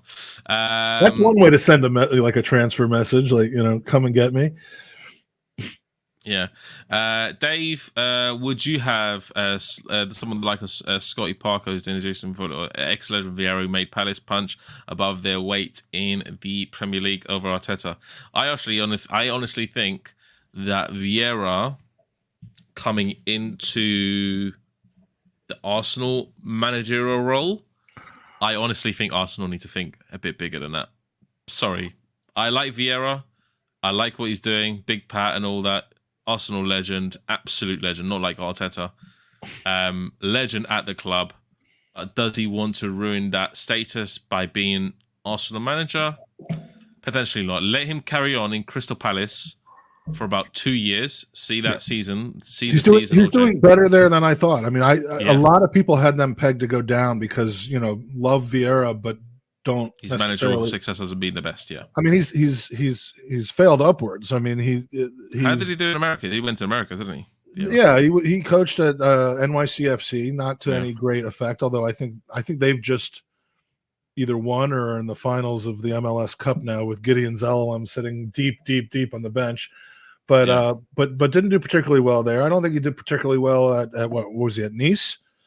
Yeah. And now he's at a peach Premier League job. I mean, it's failing upwards based on reputation, and that's great for Vieira. And he's doing better, I think, than people thought he would. If he keeps them up, get some more experience, maybe so. But how many club legends now from 10 years ago are we seeing fail at their clubs and management? I mean, Gerrard hasn't necessarily gotten the chance at Liverpool, but Lampard and Arteta, some will argue, is not succeeding. It's just we don't need to. I mean, Vieira's no more experienced than Arteta. He's had more head coaching experience, but at levels that are way lower than probably being the assistant manager at Man City like Arteta was. So yeah, I wouldn't see that as being a positive move. The last person I want to manage Arsenal, by the way, is Thierry Henry. Yeah, that would be a shocking. He seems to want it. He seems to think that he would be good at it. I don't know, but I don't think so. That would be a disaster. He needs to prove himself a bit more. But speaking of proving themselves, Everton have a corner here to prove themselves in the latter part of this first half. 43 minutes in, Townsend about to deliver. I have an absolutely horrendous feeling about this. And it's a goal from Everton. It's 1-0 to Everton. Richarlison has scored a header. It's an absolute shocker. But maybe VAR will save Arsenal here. You never know. Maybe VAR will save Arsenal here. Let me see the VAR decision. And Richarlison is definitely... Oh, it's a hand. Oh. I think he's just off. Here. This is very tight. But a very, very good header. And Ramsdale had no chance. Very, very good cross by Townsend. Richarlison, good header. And is it going to be is it coming to VAR? It's a hand. The hand is by the foot. It's the hand. It's offside. It's been offside. It's been counted as offside, guys. You know what drives me absolutely crazy about that though? Look at Granit Xhaka. As he's heading the ball in, he's got his hands up. Play to the final whistle. Play to the final whistle. Play to the whistle. Look, I mean, there's an argument about if you don't point it out, then they won't look for it. But at this level, of course, they're going to look at VAR. But he's literally just standing there with his arms up, looking the other way when he's close enough to.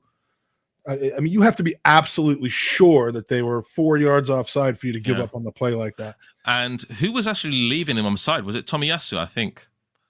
Tomiyasu was leaving that, but Arsenal looking potent here. They're just trying to get back into the game really quickly, and it's been headed about. Tomiyasu got the ball again, and it's a good interception. Alan, very good defensive midfield role there, really cutting out the ball here. But Saka's got back into it, and he's been handed up by 4 Everton players, and it is a goal kick to Everton.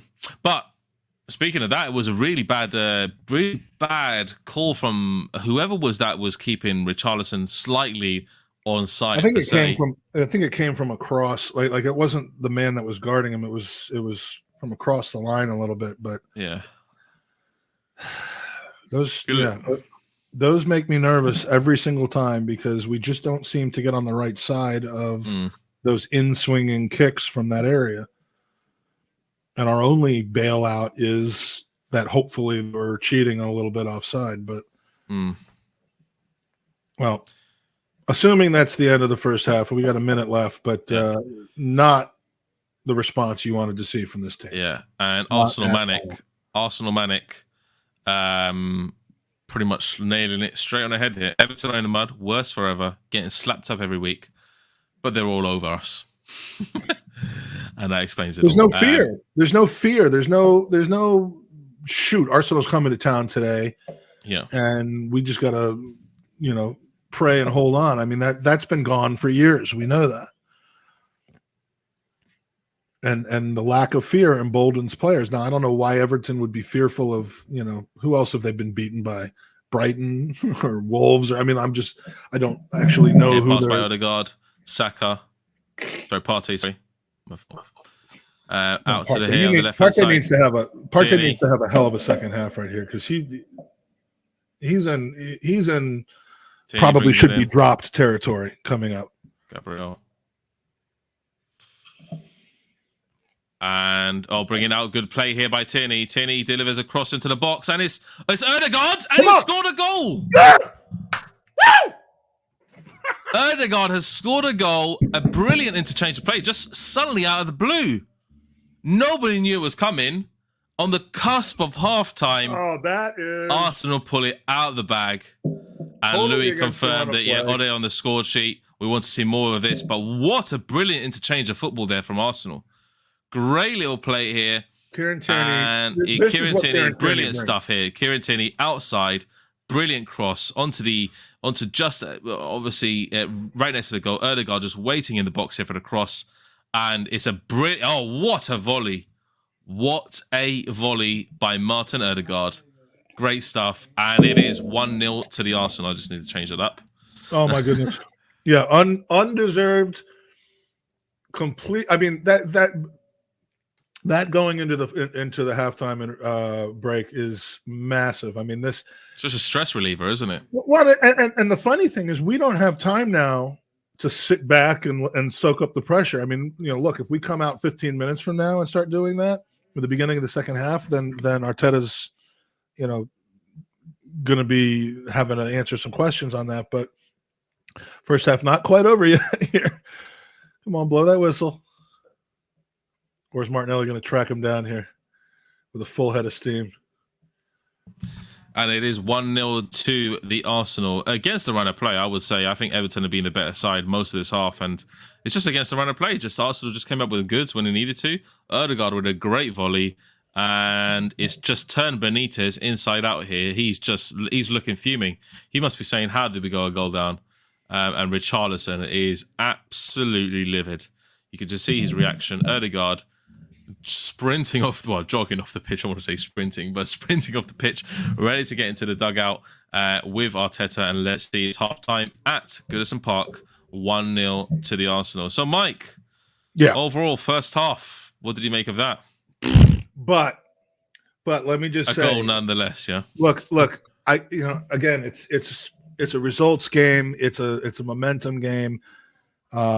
We could see this game ending up 2-1 to Everton, or we could see it ending up 4 or 5-0 to Arsenal, which we have not seen in a long, long time. Sometimes the team at the level that we're at, and this is me putting kind of my optimistic hat on. So hold on, let me put the optimistic hat on. Sometimes we need something like that to happen, some sort of stroke of luck, or a red card that came out of nowhere, which we should have also had in the first half.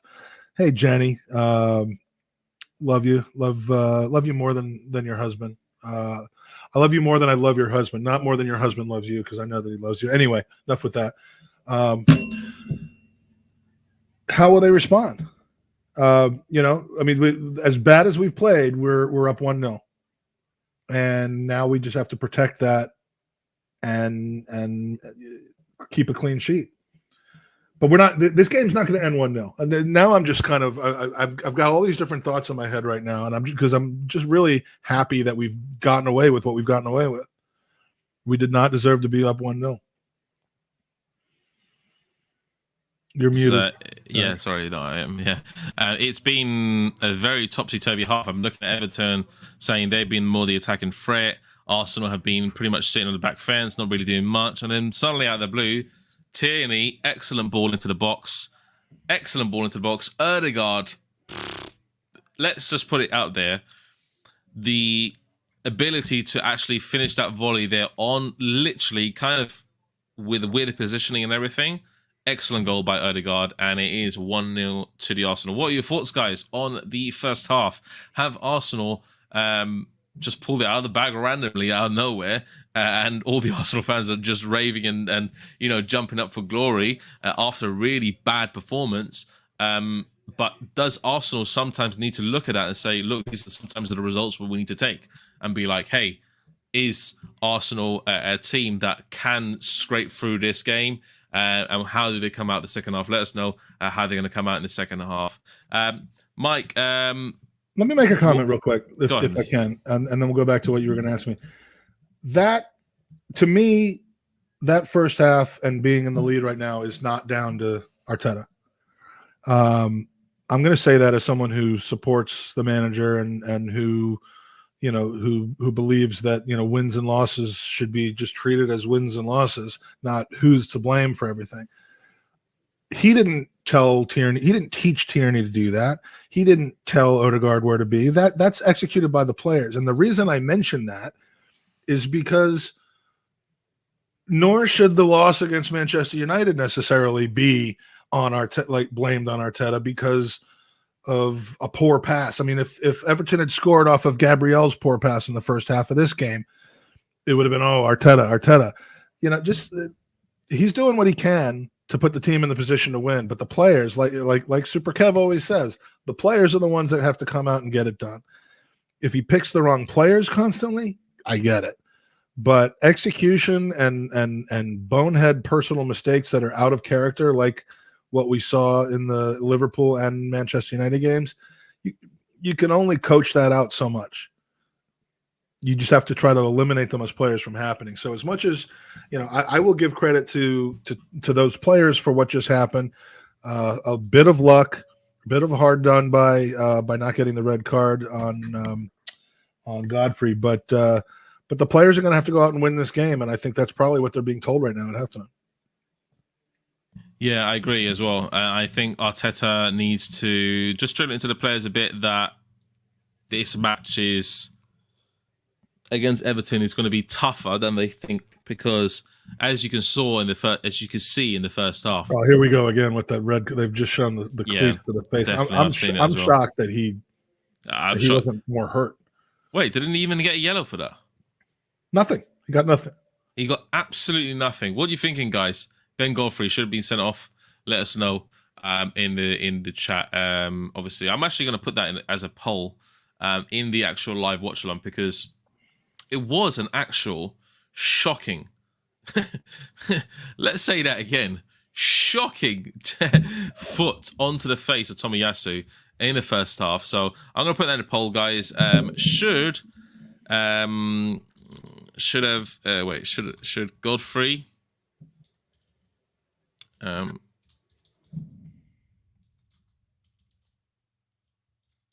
should Godfrey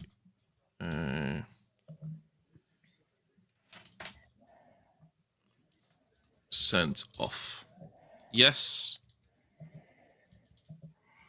and no. I don't know who would possibly say that that it shouldn't have been, but It shouldn't have been. Yeah, definitely. I agree 100% to it. I mean, again, I said since the moment it happened, there was no intent to harm him. But sometimes, there's oftentimes no intent to handle the ball. I mean, I don't think Leno meant to handle the ball outside of the box in that awful game against against Watford last year. I mean, they're not intentional things; they're just negligence, and negligence can knock you out of a game if you hurt the other player. I mean, if that had broken Tomiyasu's nose or jaw or something like that, you're telling me there should be absolutely no punishment for it? Yeah, he's lucky he only landed here. If he was in his eye, different story. Yeah. Let me tell you that. It was just on the side of his cheek. So I don't know. For me, it's just an automatic sending off, and I don't know. I don't know what he was thinking. Actually, sorry about that. I don't know what he was thinking at all during that interlude where Godfrey was like, "Hey, I accidentally done it." No, you actually put your foot in the face before you actually. He can easily retract his foot before he lands on his face. Come on, any guy could have seen that, but it's just really crazy. Joshua Ratos says, "Where is that Ottogard hater now? Dan Potts calling out Dan Potts in front of his mother is not very good. Is not what you want. But look, you know what? Sorry, Donna, that we have that in the actual chat. But 4 goal a season, he doesn't contribute enough. Dan doesn't need protecting. He's a big boy, and I disagree with the fact that he's a hater. I mean, he saying something negative about somebody doesn't mean that you're a hater. I don't believe that he hates Odegaard. Yeah. But look, he's in a bit of a purple patch at the moment. He's in the right place at the right time, and that's what you want. Yeah, that's what you want to see. Yeah, it's pretty crazy. And we're looking obviously at. I'm just looking at the kind of highlights again of the match, and yeah, Arsenal just not really doing much at all apart from the goal, which is sometimes what you need, and sometimes Liverpool done this. Yeah, sometimes Liverpool done this where they just win a game out of just one singular chance, and it's done. But you know what, Liverpool, you can always rely on actually scoring a goal and scoring many goals and actually being on the front foot. Arsenal have not been that. They've been doing this. How many games have we lost from the one singular chance that went against us when we were dominating? I mean, exactly. Look, it doesn't speak well of your progression as a club if every game you're nicking it against the run of play and you're nicking points that you shouldn't be getting with. There was a Chelsea game we won, I think, towards the end of last year that was 90-10 to Chelsea, like as far as the likelihood of winning and the betterment of the play. And we won, I think, 1-0. I'm forgetting now, but we just lucked into that game. And they all count the same on the scoreboard. Playing masterfully, but not being able to take your chances and then giving up a bonehead play at the back and losing a game is just, you lose 3 points there. So if we can somehow get to win this one, and I back us to have a much better second half, though. We're going to learn about this game in the first 10 minutes of the second half, because if we're sitting back and doing the exact same thing as we did in the first half, we're going to be susceptible to giving up a goal and a free kick like we almost did in the first half. Yeah. But you've seen Arsenal. I mean, we did it against Newcastle. Look unconvincing for 40, 45, 50, 55 minutes. And then just one thing happens and you turn it on. In this case, it was Saka, opening the game up, then getting hurt and Martinelli coming in and taking his place. So this game could really go either way. If we play it tight and play cautious, I fear for what can happen. If we come out all guns blazing, I think we could actually put a number on them. Could have a cricket score. Yeah, we can have a cricket score. That's it. Arsenal Manic, thank you for your interaction, being much appreciated. I hardly see us dominate a match and being convincing. Man City, Liverpool do that regularly. Man City, Liverpool do that consistently. Obviously, they do dominate pretty much every single match they play in. I've rarely seen Liverpool not dominate a match, or Man City.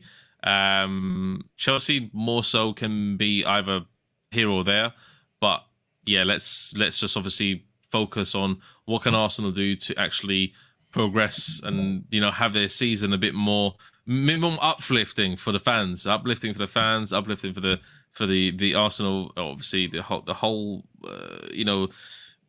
everybody who's looking at Arsenal now, pinpointing themselves at Arsenal and putting their glasses on, are saying, is Arteta gonna guide us to the promised land, or is he not? And you're gonna have two sides of the coin.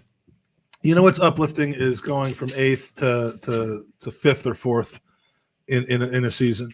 What's uplifting is getting results against teams that we should be getting results against, and not dropping points against Wolves and Villa and Brighton and Burnley like we have in years past. There's stages to this. Liverpool and Manchester City are years ahead of us, and they're just kilometers ahead of us in quality and in different ways. One team, just outspends and has an incredible coach. The other team has traded players well and has an incredible coach and the perfect players for their system. So, but they're years ahead of us. They're just not in the situation that we're in now. So the first thing we start doing is stop the bleeding of points and opportunities to move up the table against teams that we should be beating. If we beat Everton, however we beat Everton, that's 3 points. If we beat Aston Villa in a rampant game and Leicester in a rampant game, but kind of squeak past Newcastle, it's still 3 points. So, I said in a pod a couple of weeks ago, for the moment, forget the top 4. Forget those games against those teams, the away against City, away against Liverpool. They're not free hits, but you shouldn't judge the team's progress this season based solely on those games. It's the games against the bottom 14 or 15 teams. And if you win 8 or 9 out of every 12 points against them, you're going to finish in Europe. You're going to be in Europe, and then you build from there. Yeah. So, and we've been doing that. We after the horror start that we had in October, we had 10 out of 12 points. November, we had 10 out of 12 points. We start off with a loss against United, so our backs up against it for this current run of games. But there's every reason to think we can get another 10 out of 12 points. And if you keep doing that, you can't help but be in and around the top 4. Yeah, agreed. So we're going to be starting kicking off very soon before we actually go into that. SK Mike Dean is not good for Arsenal officiating. 64 games, giving 119 yellow cards and 6 red cards. So if that's correct, then that's a shocking one for Mike Dean officiating Arsenal games. You can just believe that. Obviously, we have Louis Brown again. These games must be winning. We must be winning these games. Yeah, 100%. If we're talking top 4, he's just mentioned also Man United have a much better run of games up to March and played well the weekend. Obviously, we can't base Rangnick's performances off of one kind of solitary game so far, but we're going to see how he develops and see how he brings in the Manchester United back into the promised land. But at the moment, we're focusing on Arsenal, guys. Focusing on Arsenal's 1-0, well, not victory yet, 1-0 lead at half time. Mike wishes it was a victory. So don't be jinxing it like that. No, it won't be going back. And Benitez is sitting now comfortably there, waiting for the Everton side and Arsenal game to kick off. All the teams are out. We are about to start the second half. But in the meantime, guys, make sure you comment down below. Let us know your thoughts. What is Arsenal's game plan this second half? And are they going to be winning this game at the end of the day? Everton just delivers a ball up to the front. And I'm going to be updating the graphic. It is the second half officially. We will be, guys, having a much larger watch-along team next time. Obviously, I'll be in the background doing all the graphics and stuff like that. So make sure you stay tuned in for that one, as we will have another watch-along team for future games here on Lee Judges TV. What a cast of characters you have assembled for Lee Judges TV, I'll tell you. we have. Some of the most talented football minds in the world. It does look like we're coming out with a bit of aggression. Yeah. As much as you can tell in the first 37 seconds. Keane or so. here, a little 1-2 so interchange with Townsend, and like Keane's moving up that forward, but he has, and Townsend's just won a free kick. I think it was Odegaard who challenged him there. Back into the second half, and somebody's down already. Somebody's really badly hurt here on the side. That's Gray. No, it's Gray. Yeah, is it? It looks like him. Oh, that's a calf. That's a hamstring. That looks. Benitez is looking absolutely shocked here, but I think maybe it's just a knock. It could be a knock. Gray's moved over again to the other side against Tomiyasu, and yeah, he's just pulled. Maybe he's just pulled. I don't know if he's pulled something. Oh yeah, no, he took a knee. He took a knee to the back, so that's a contact injury. Dead that's leg. Not going to be dead leg. yeah, unfortunately, because his dead leg will come back to life shortly. Arsenal Manic says Dave top 4 finish or he needs to be sacked. Otherwise, why are we wasting our time? No European football for this season. No excuses. No chance for a penalty. Mark Dean, Man City under 16 penalties. Chelsea 12. Arsenal have only been given 3 penalties by Mike Dean. I remember. Oh, God, that was a bit dicey from. Yeah, that was a bit dicey. I just saw that as well. I remember a penalty that we probably didn't deserve that he gave us against United last year or the year before. So I mean, it does happen. Yeah, crazy things have occurred. He had to get to that too, right? Yeah, so Gordon was just one time hit across the box. It's Gray here for the call. Oh, and it's been headed out here, back into Gray. Gray's hit. Great cross there, and it's easily came back. It was really fast approaching the box, though. Gotta say it was really fast approaching the box, and Ramsey had to be on his guard there. Oh, great little play there by Saka. Saka's really moved in here. Odegaard back out, and I think that's a free kick to Arsenal. That ought to be, yeah. Arsenal are looking to play it quickly. Is Xhaka here? Thomas Partey restarting the game here. Back out to Gabriel. Gabriel trying to advance it forward onto the left-hand side. Tierney, and they're trying to get it past here. He's trying to get past Coleman, but I don't think Coleman's having it too much. Coleman better be careful with that because, I mean, Tierney might be among the best crossers from the left side in the game. I mean, because he doesn't just loop it in. He picks a guy out that's generally like close to the spot, just like that is his strong point compared to like a Nuno Tavares will make the run and have more power on it, but the crosses from Tierney are just sublime. That's what he's close to world class at that. Yeah. And Everton got a little bit of space here with Charlton bringing it forward, but losing it eventually. Yep, and it's been Arsenal. Really good press there from Arsenal on the right hand side. Partey, little interchange of passes here with Gabriel and towards Ben White. Ben White here back to Partey.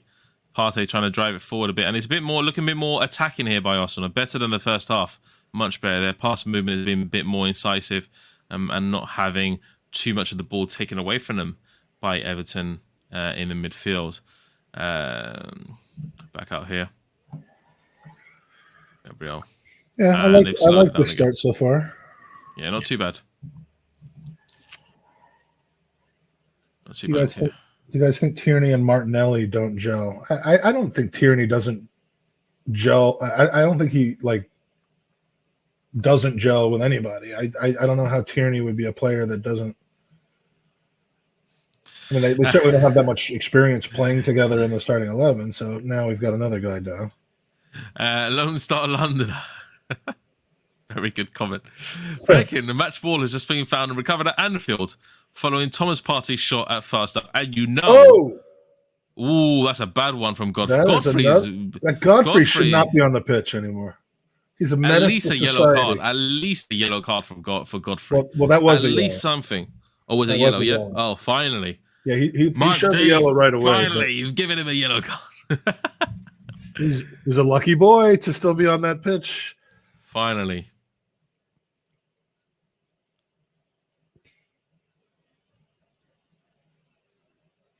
His studs are going to have like various body parts all over him. Saka's struggling again. That is Yeah, it's Oh, not looking good. no, he's going Not to have looking to. good at all. He is going to have to come off. Still limping, but it's a cross, so they can't really interrupt the flow of play. Saka's just going to have to stay there, I think. Oh, it's a good little cross there. Very good little cross. I think it was Thomas Partey just hanging in the air there just for a few seconds before that cross takes place. Oh, Saka with the ball Saka and back down again. Back again. They are looking to take people out, aren't they, Everton, today? All right. Chat, do you want him out right now, like for his own preservation at this point? I mean, Saka, this is starting to feel again like the Newcastle game where it's like take him out before he gets too seriously hurt. And then again, if we're taking him out for Nketiah, though,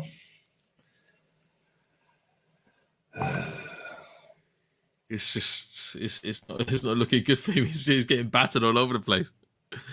He is getting battered. He's getting battered everywhere he goes. I thought the bell would have rung there. Batter.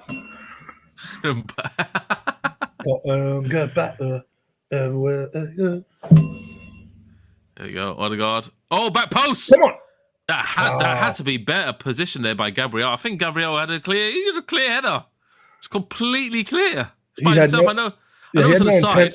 He had no intent to go for goal. He was trying to put it back across. Yeah, he's trying to put it back, but it wasn't not the best put back at all. He's that for Tomiyasu. Yeah. And it's cleared out there. Saka here. I'm gonna be back here. Nervous about Saka for the next 40 minutes. If the Core bring it in, and he's not really done much for that, to be honest. Gabriel's. Obviously, the Core was a player that everybody was looking to during the summer as well. I don't think he's been attracted that much interest, like Basuma, for example. Basuma's attracted more interest in the same position. Well, center midfielders are always like, I mean, the people obsess over, it's Decore and Ndidi. Basuma, like this. It's like a rotation of those, and they all seem to go through their dry spells, except for they do. Except for when it was Conte a few years ago, he proved himself to be every bit as good as he was for that one super season. Yeah.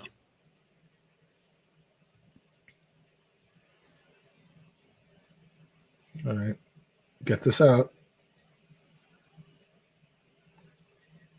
Wow, Xhaka looking very relaxed on that sideline, but he was effective in moving the ball forward. All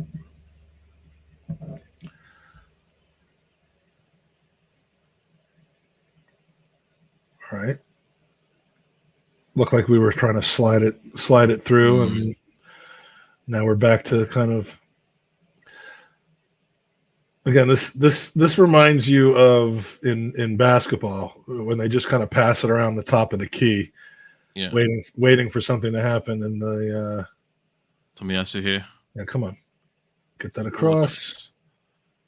Here we go. Oh no, here we go again. The two guys that are just going to launch it from distance. Tierney again, back it across. It's just, are they looking too much to the wings? Do you think, Mike?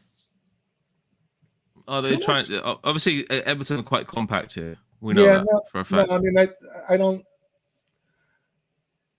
I don't know that we really have what we need to go at them through the middle. So I think our best shots are going to be from the wing, from the cutbacks. Yeah.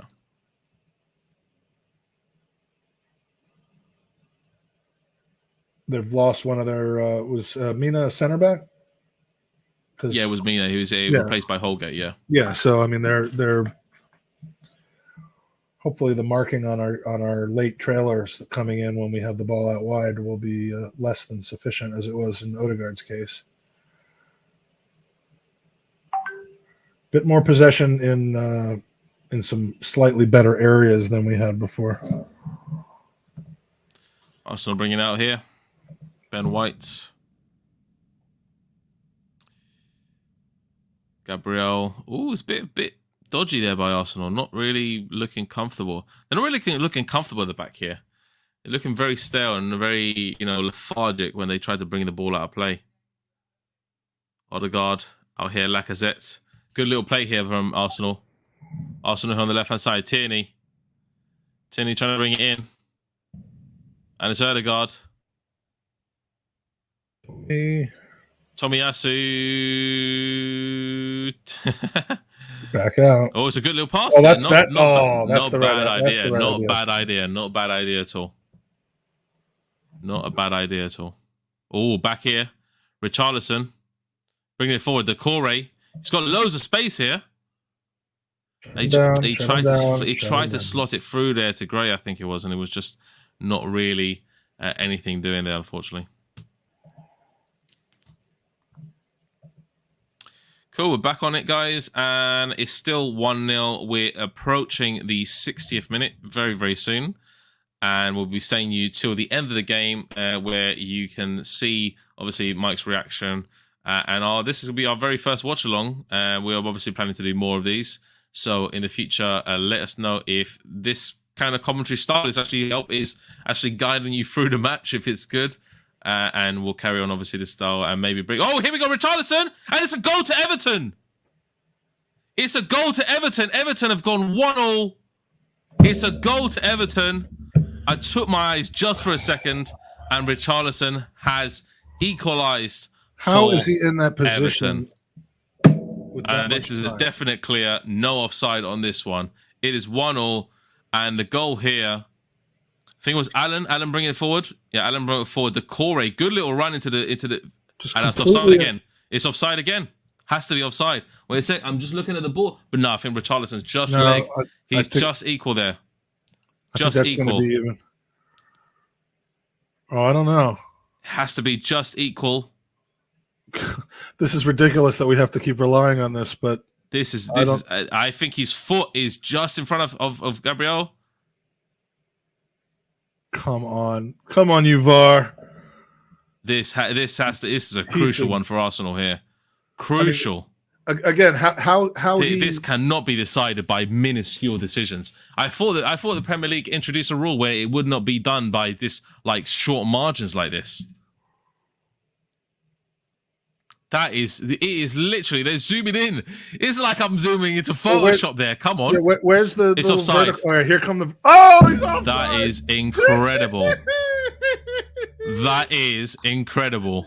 Oh, we were so lucky in this. I mean, it's unbelievable. Unbelievable. Same guy, too. Benitez is looking absolutely fuming.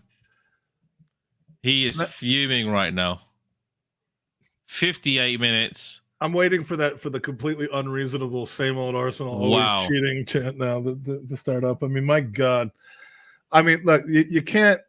It's a foot off, for me, really bad. Really bad. That offside, that VAR decision. I don't know that it's a wrong decision. I'm just saying that I'm not exactly. I'm not exactly attributing this. Yeah, there is really no reason we should be winning this game right now. That's what I'm saying.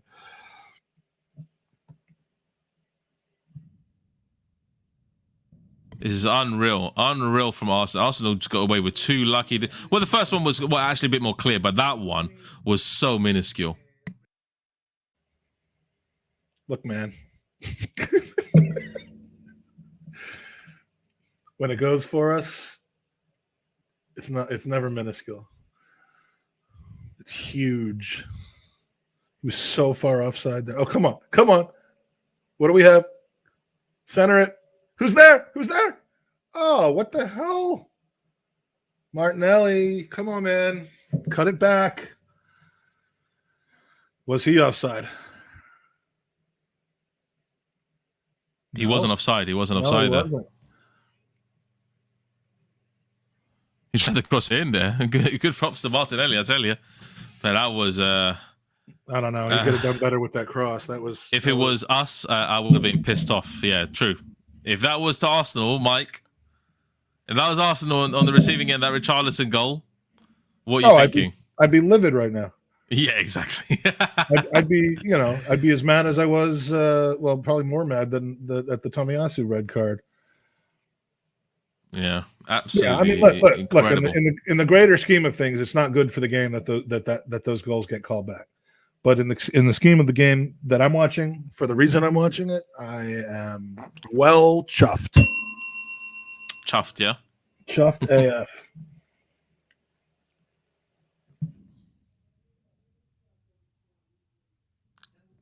And it's let me just close my door. Lacazette here, just foul on Townsend in the 60th minute.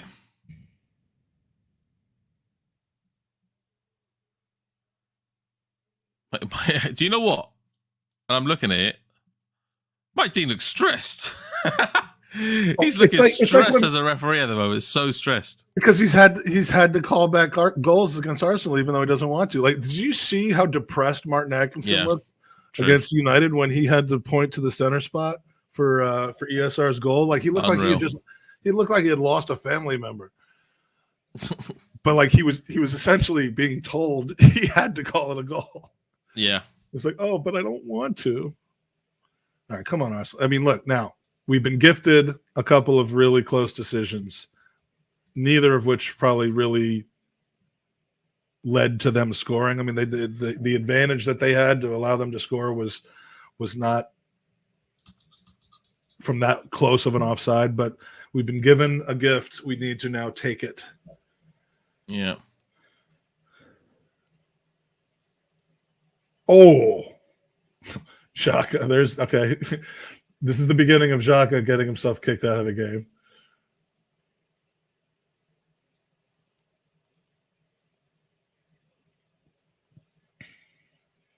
Richarlison's going to need counseling after this. I wonder if they have people available there in the dressing room. Like, would you like to share your feelings with us? Yeah. You scored 2 goals, but then they weren't 2 goals. So, tell us how that makes you feel. Cool, guys. So we're back on the game here. 62nd minute. Townsend have a free kick, and Everton have a free kick right on the edge of the box here. Dangerous territory again. Hopefully, Arsenal can clear this time. No, I'm counting on an offside right here. And it's not. It's just gone. I mean, they're going to score off of that. I would have said, and the question is, we just need it to be offside. Yeah. Yeah, Richarlison's going to. I mean, can you imagine if he gets a third? Well, that is literally millimeters. That is offside. Millimeters. Wow. I think there needs to be I mean, again, there will always be an inch that's on and offside, depending on where. I mean, if you put it so that it has to be a foot offside, then there's going to be arguments about was it less than or greater than a foot. So I don't know what the answer is, but I mean, if you use the technology that they have, that was offside. Yeah, Saka here. Saka running a little bit better now. Odegaard. Good little pass there. Good little interchange of football there. Now back to him. Very, very nice. Unlucky. That was very unlucky from Arsenal. Good little play there. They're going to call that, though. They clattered into him. Definitely going to call that, yeah.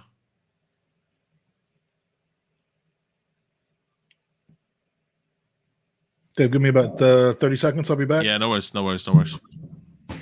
So, guys, back on to the game. We have Tavares actually coming on. So, Nuno Tavares is actually coming on here for Arsenal. I don't know what the change is for. Maybe just to solid up that left-hand side a bit. I'm not sure entirely why Arteta's making the decision, but he's making it nevertheless. And let's see how this change affects the game. Is Tavares going to make the same mistakes that he did against Liverpool and cause a lot of mispossession across the game? Yeah, Lone Star. Tierney's off at the moment, and it's not looking bright on that left-hand side. I wouldn't say that too much. It depends. I think Tierney's been playing well, so maybe the change was uncalled for. And Everton is also having a change. So, just to let you know, Mike, Tavares has come on. Tavares for Tierney, like for like? Tavares, yeah, like for like right. Change. And Townsend has come on for Andre Gomez. So that's a change from Benitez, maybe just to put a little bit more attacking. Gomez for Townsend. Yeah, Gomez for Townsend. Okay. So a bit more physical presence than Townsend, Gomez. But I would say Townsend probably the better player. and Andrew Gomez looking to interchange with Richarlison here to get Everton back on those, get Everton on the goal sheet after their 2 offside goals. Here we go. It's a corner to Everton. It is a corner to Everton. Decore winning the corner. Decore has actually been a bit more attacking in this half, and the Everton fans actually not looking too distressed here. I think they think they can get a goal back, and let's see if Goodison Park, the Emerson in Goodison Park, can be the 12th man and get a goal back here for Everton against Arsenal. Yeah, let's not see that. I'll take no. Gray, corner, and I think that's offside. Well, Arsenal certainly do. Play to the whistle. Yeah, I mean, I guess they are there, but I don't know. They will be there.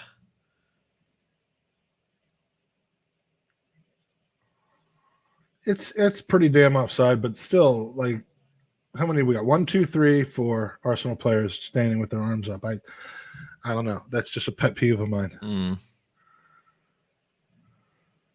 But then again, to not do that, you have to assume that the refereeing, will be full of integrity, and that just doesn't seem to be the case against Arsenal. So yeah. And Arsenal clear their lines. Bit of a dodgy one there from Arsenal. It looked like he pulled him down, but yeah, he did. No one had a better view of that than Mike Dean. Good look. All right, a little bit open now. Saka out here. Tomiyasu really bad. A bit stretched. Far. Yeah, a bit far.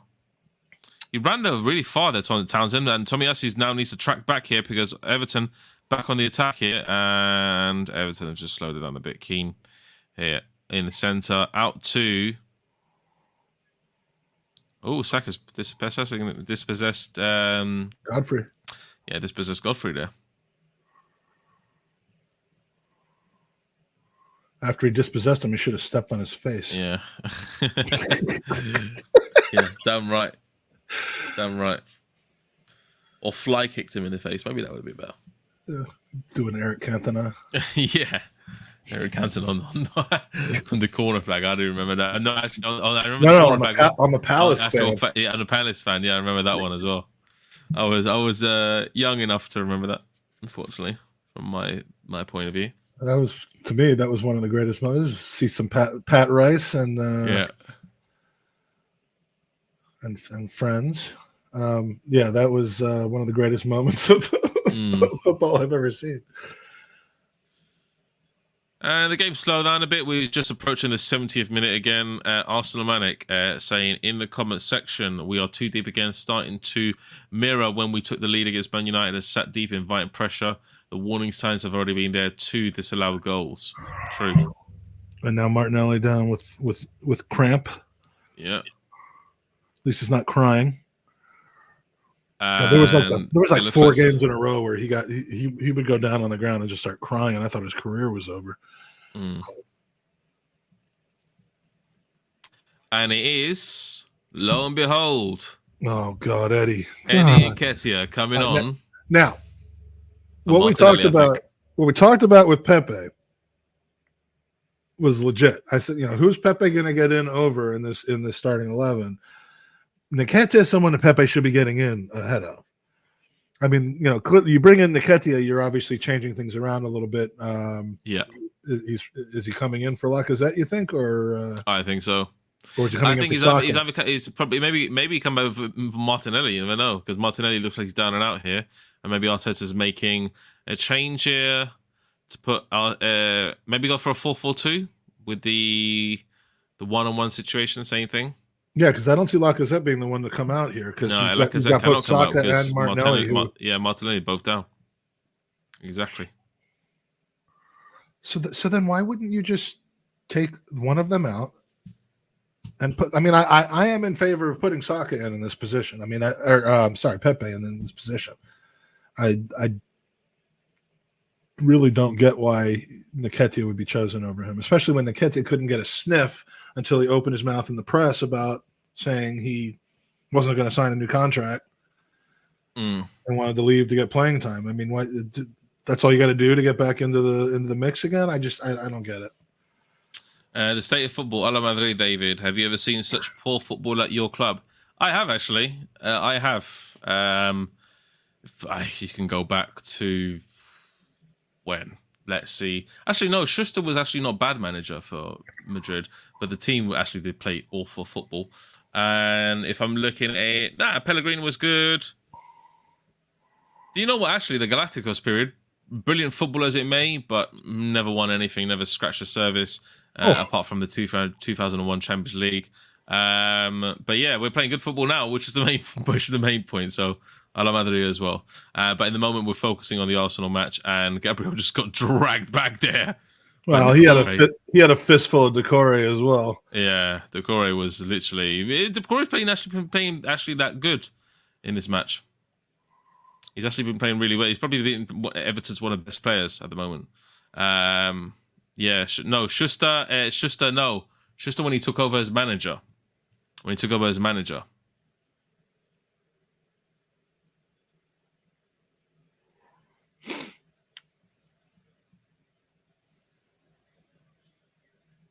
This is setting up to be quite the smash and grab.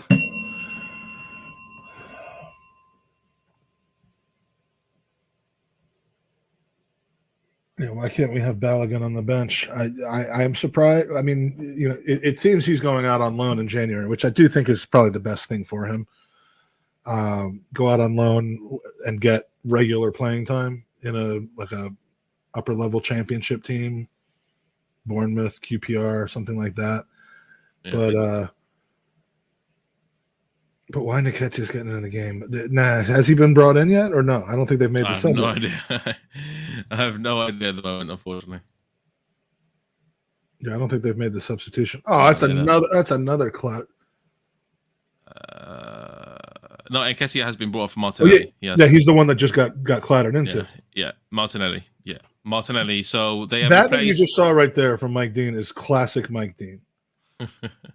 Whether it's a foul or saying it's not a foul, he does it in the most dramatic of ways, and it's so like clearly just because he wants it to be about him. Bad little child. And this is what I said. I said when Tavares. I said Tavares when he was coming on. I said Tierney was actually shoring up the passing there on the left hand side. I think Tavares, with the pressing game that Everton's pushing on at the moment, I think that they're going to have problems. And I think Tavares is going to actually be a weakness for Arsenal. I don't think he's going to be a strength at all. Lone Star Lunderer just brought up a good point, which is you forget that, like, Aubameyang's on the bench. Yeah, true. Yeah, we're saying Pepe or Nketiah, but Aubameyang is right there. So it's ridiculous. Yeah, it's crazy. I mean, look, you can't say you want Aubameyang to sit and then complain that he can't get in, but like that is a bit of a surprise. And I don't like it. I mean, Nketiah isn't. He can get the odd goal, but he had a nice goal against Leeds, in the League Cup against their second team. But he's not the best available player to come in for Martinelli. I really don't believe that he is. So I've got to question that. Hopefully, I'll be made to look foolish more than I already do. What is Kazoo, by the way? It's not a company that we're familiar with here. Yeah, the sponsor for Everton. Kazoo is the search engine, like a used car site or something like that. I think it's a used car. Yeah, used car buyer. Okay. British online car retailer. Yeah, you sell your car to Kazoo. Yeah. Yeah, they have some of that stuff over like Carvana or Well, we've just got 15 minutes to go before the match ends and the watch along finishes, guys. What are your thoughts on the last 15 minutes? Will Arsenal be securing the victory, or will Everton get back into the game? Obviously, Arsenal fans are hoping that Arsenal do secure the victory. Let's see how this pans out. Keane about to take the free kick, and it's back into Gomez. And I think Gomez has made Everton worse, to be honest. Yeah, I'm not sure that was a. But here, good play here. Xhaka's got to be careful as he's on a yellow. I think that played into the physicality or lack thereof of his challenge. Yeah, Gordon there just looking a bit proactive there, pressing the team. Here we go. Allen. Decore out to the wing, and it is Gordon. No, it's actually Sheamus Coleman. Coleman, speaking of which, is back in, and Tavares has mopped that up. But he's been tackled, and it's a throw-in to the Arsenal. It was deflected, and then he got a bunch of his leg on top of it as well. Yeah.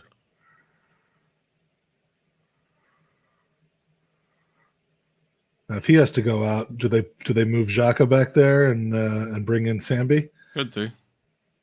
Oh, that's very late. Yeah, that's very, very late. It's right on his shins as well. Gordon, just really bad tackle there. That is very dangerous play. Should be at least a yellow. Should be at least a yellow on that one. And he's not been given anything.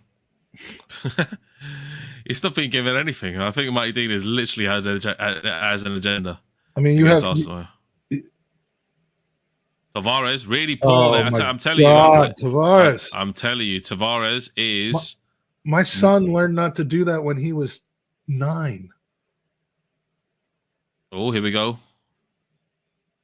Good ball out. Gordon.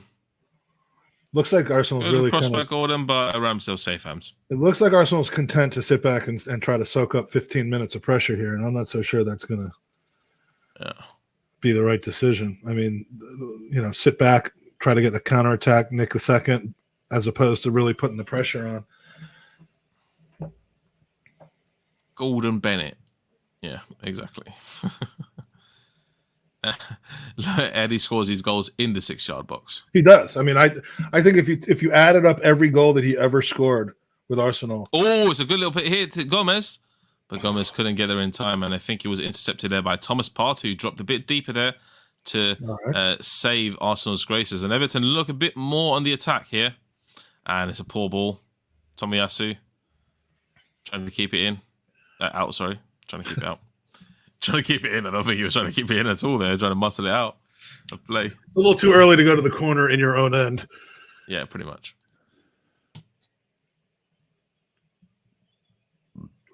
Like it's always it's never the right time to go to the corner in your own end. Yeah. Yeah, if you add up all of Nketiah's goals based on distance, and he's probably got about 30 for Arsenal in various competitions. Well, maybe not 30, maybe about 15. I think it's shorter than El Neni's shortest goal. Yeah, it would be.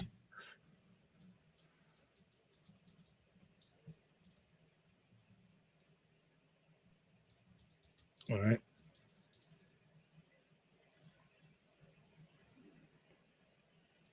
All right, so Xhaka's performance so far today, I would say, is acceptable, but I hate getting spoilers on Twitter. Here we go, Andre Gomez. I hate getting spoilers on Twitter. Gray. Oh, it's Richarlison finally. He's bloody scored it. After having 2 offside goals, this one is a certain not to be offside. And it's Arsenal 1, Everton 1. Wow. That is an absolute shocker. You sit back and allow it's just invited pressure, but a very good shot by Gray here. And that's definitely not offside there. I can tell that a mile off. Great. I tell you what, Richarlison, for all today's offside, he's been at it. He's been at the races, and he's well deserved that goal. Well deserved, 100% that goal. And Richarlison has just scored for Everton, making it 1-1. That goal was coming, agreed, 100%, and there's no doubt about it. No doubt about it that goal was coming. What are you thinking of that, Mike? And Mike is going absolutely irate there. No, it's just we're sitting back saying, I mean, you can't. We are better than they are, and we've just let them take shots at us. I mean, and Everton back on the attack again. Yeah, this game's not over yet. Back on it, Andrew Gomez. Oh, Gomez is bringing it forward. He's clutched it. Oh, he's. Could you seem like 20% less happy? Who, me? Yeah. I have to be the non-biased commentator, unfortunately. Well, all right. Well, oh my God. Everton back on 1-0. I tell you what, Richarlison has been actually the man of the match the whole game.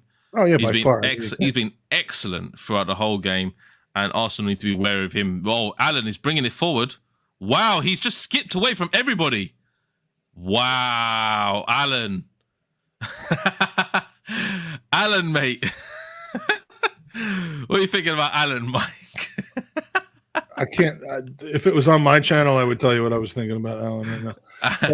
What I'm thinking about Arsenal right now is that we've already gone into a shell of trying to just soak up pressure and keep the clean sheet.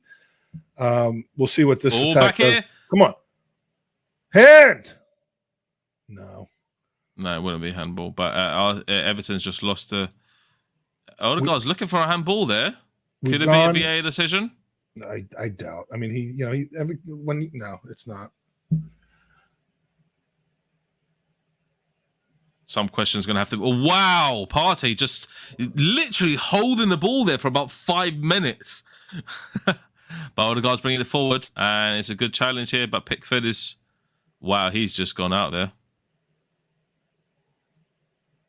That's actually a good kick by Pickford.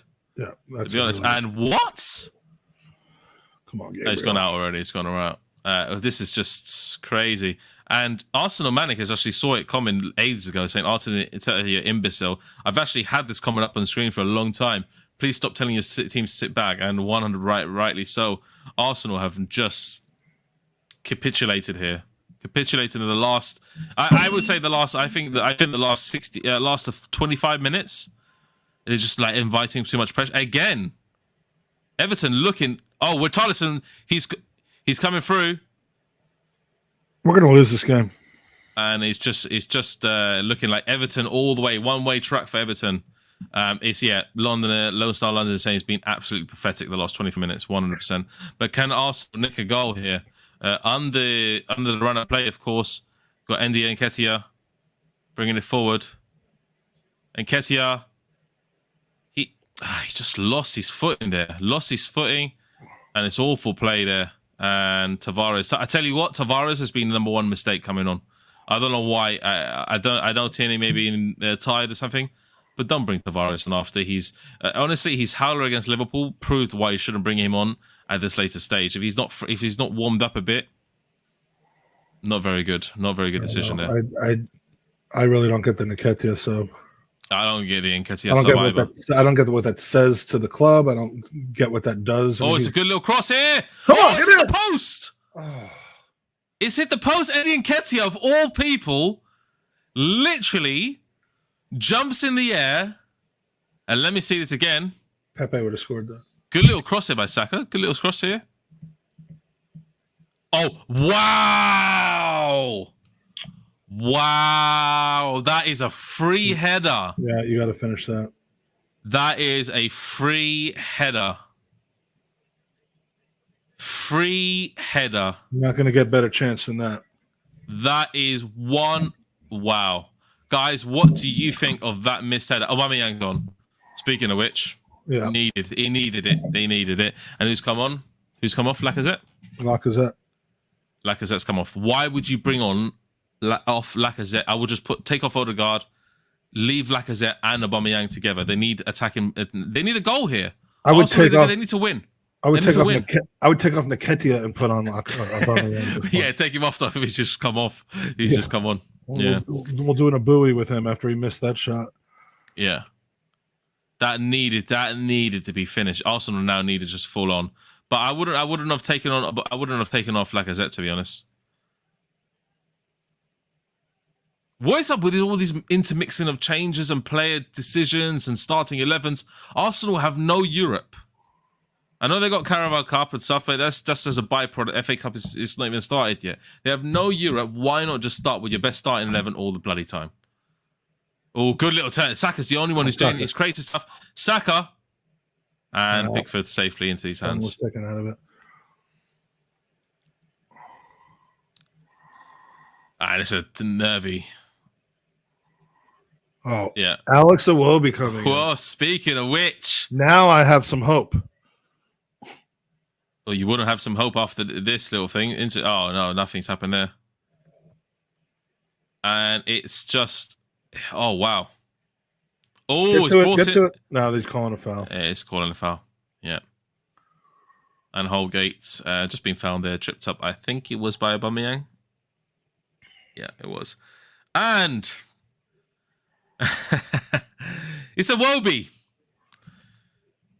How is he still a Premier League footballer?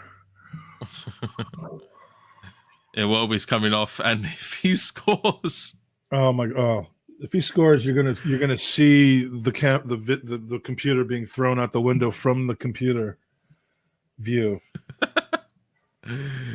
It's 1-1, and I can't imagine how Lee's feeling. I would love to tune into Air TV to see how Lee's feeling, but unfortunately, we do have a good set. I would say about 6 minutes of the game left before we can actually see any of the reactions at all, and it is a shocker.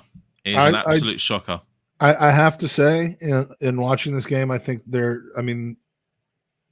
a lot of very fair and reasonable concern and criticism of Arteta's tactics today. Yeah, his game management today has been absolutely poor. I mean, I don't, I tend to try not to get involved in that, but I'm just not quite understanding what I'm seeing. Yeah.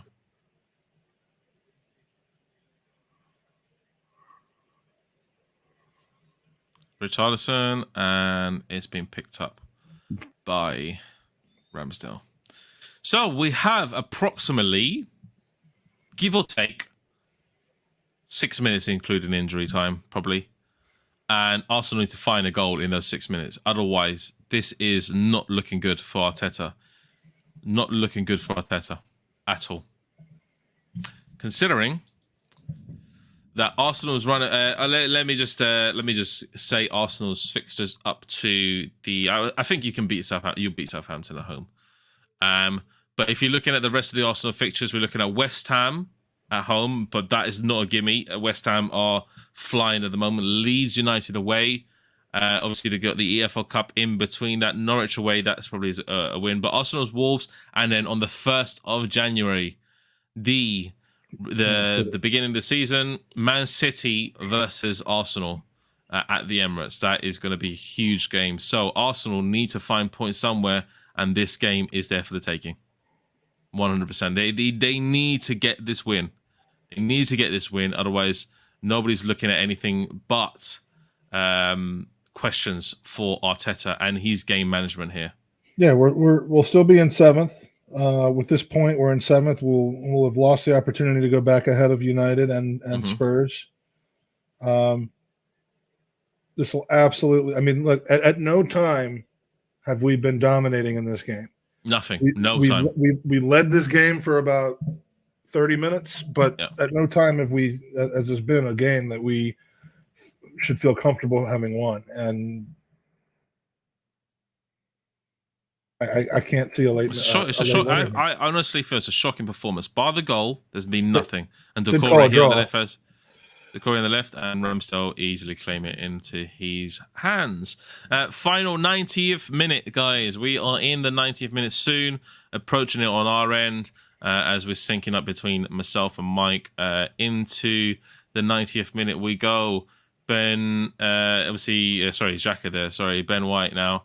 Trying to bring it forward. And it's just, there's no movement. There's no movement at all from Arsenal. I can see it right here. There's none. It's non-existent. They have nothing at all going for them. They're just standing. They're like lemons standing still, statues in the middle of the pitch. There's no movement. Look, they're just all standing still. Tell us what you really think, Dave. Tell us what you really think. Arsenal are actually shit right now. They're actually rubbish at the moment. 6 minutes. Crap. 6 minutes of added time. 6 minutes injuries. Wow. Okay, Arsenal have a lifeline here to bring something out of here. Let's read this comment. We'll sit back and do this for 4 minutes, and then. Oh, here we go. Straight forward. Has to be a goal. Has to be a goal. Odegaard, why didn't you take it on your right foot? No, it's not a strong foot, but. I know, but he's a professional foot. It needs to give it a chance. At least try and take it. Look, has to take it on his left foot. Yeah, you cut back. You give two more time for the players defenders. Yeah, exactly. Arsenal Manic, let's not forget Arteta has 7 days per week to prepare for one match and never has to fly abroad. 7 days and every single match scores a goal. Then sits deep trying to unacceptable. We have fallen apart like a Fulham phone booth. Yeah, good stuff there. I love that. Look, I love how high up Everton have pushed up all on our faces. They are the one rolling the dice. We're just sitting back hoping to hold them for a draw or get a lucky goal on the counter. I absolutely agreed. And it's poor performance from Arsenal here. Andrew Gomez bringing it forward. Oh, it's very good. Very good play by Gomez there. Considering that I have. Here we go. Gray again. Oh, he's hit the post. It's gone in. It's gone in. It's 2-1 to Everton. This is incredible. Nothing more than we deserved. That is and I told about Gray's cutting in from the first half. Gray cuts in and he's absolutely lasered it. Wow. That's what you get. That's what you get when you. That's what you get when you play like that. Wow. And I don't know if you knew it beforehand on Twitter, Mike, but I was in shock. I am absolutely in shock. No, I put my phone out of distance so that I wouldn't get any more spoilers, but I am absolutely in shock, guys. That was an absolute screamer. Congratulations, Everton. You're back into the winning column. You're welcome. That was an absolute screamer.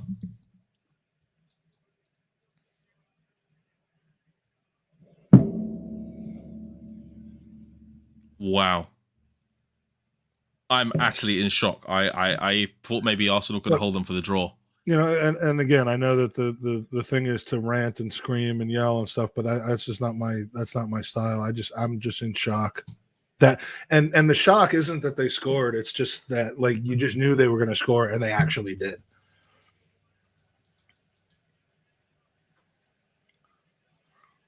And now I gotta expect the text in about 3 minutes from my Everton pal.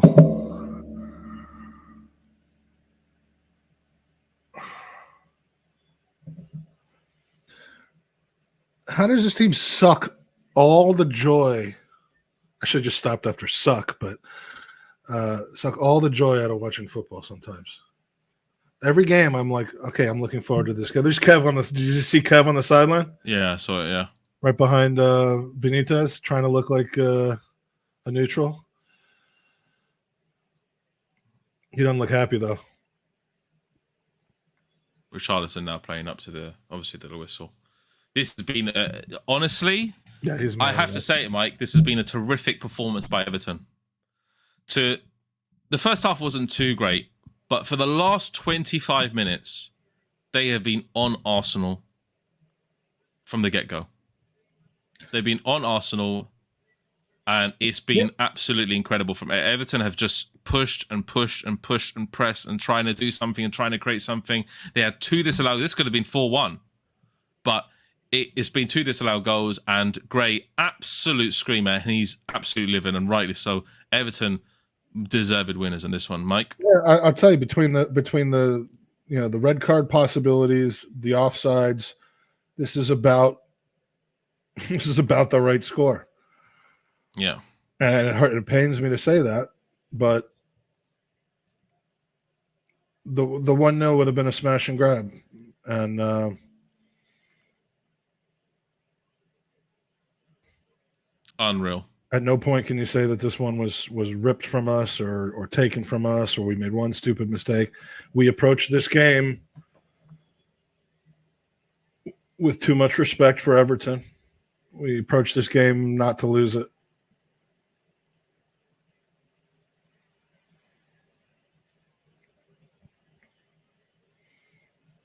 This has been the final Lee Judges TV watch along.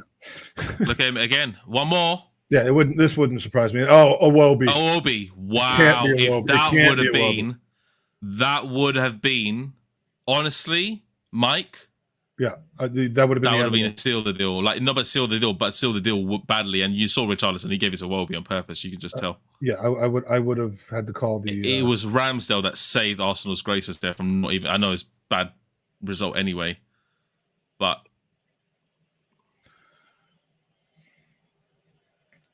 well, big up to the chat for staying with us through this. yeah, 100%. And you know, do you know what? Do you know what? It's Decore back again. This one's over.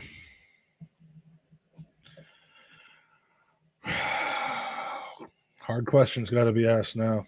Wait a sec. I've received the note. I've been looking at the reaction just really quickly. Looking at one reaction, there's been a chance, I think, for Arsenal. And the last thing, I need to see this because I'm well behind here. We're well behind here.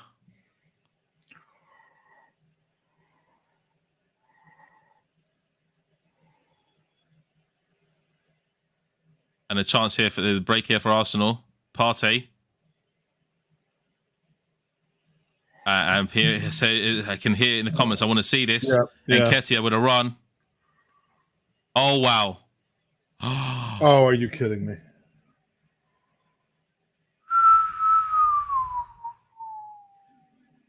And that's it.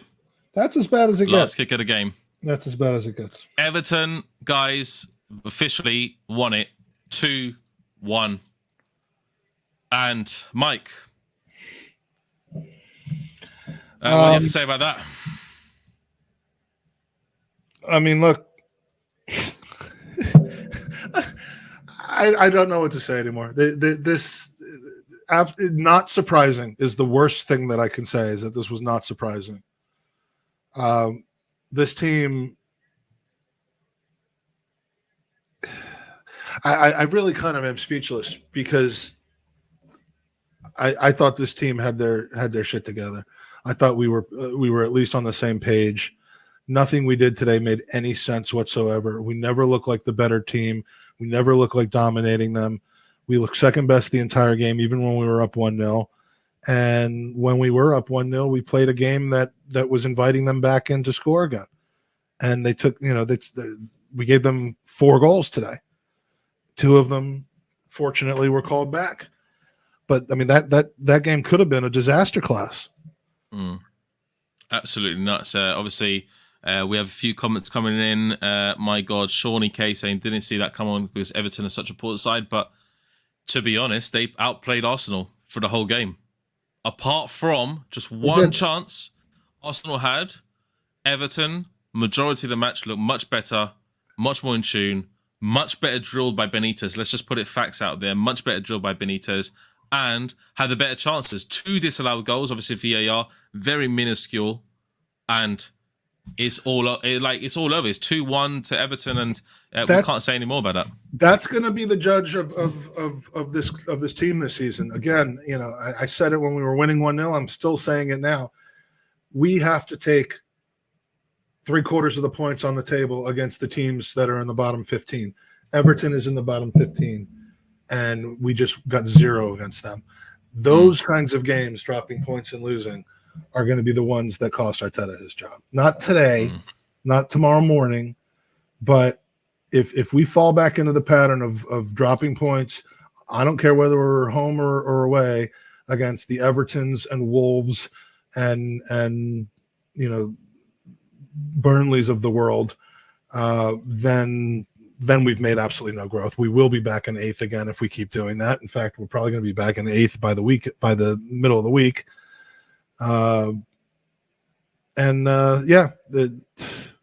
We might have peaked for this season already from what I'm seeing now. Yeah, I mean, lo and behold, let's obviously go through the result. We had a first half that was pretty much dead. Nothing much doing for Arsenal at all, apart from the last chance. And then Everton came out in the second half and were like, yeah, we're just ready to rock and roll with this team. No matter what everything is, like, Arsenal have to, and Arteta needs to clearly look at the team.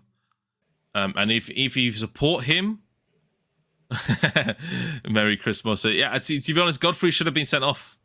He should have been sent off for endangering the player. But besides the red card appeal, Arsenal got outplayed today. Yeah, you can't. That's it. You can't do much. I won't base the performance of Arsenal based on the red card of Godfrey. I base this performance as utter garbage. Utter garbage from Arsenal. And it's just true. It's true. Arteta scored a goal. And what did he say at half-time? Oh, let's just go into the half and let's just defend for our lives. Let's just sit back and have a good time. Let's chill out, have some sangria. Let's chill out at the back and let's have nothing. Let's have no attack at all throughout the whole second half. He took a club that he took a team that was on an undeserved high from scoring a late goal and you have to wonder what the team talk was at the half. I have no idea what the team talk was, to be honest. I'll tell you what, we're gonna learn in about 7 months or so, 6 months or so, what the team talk was at halftime when we watched the Amazon thing.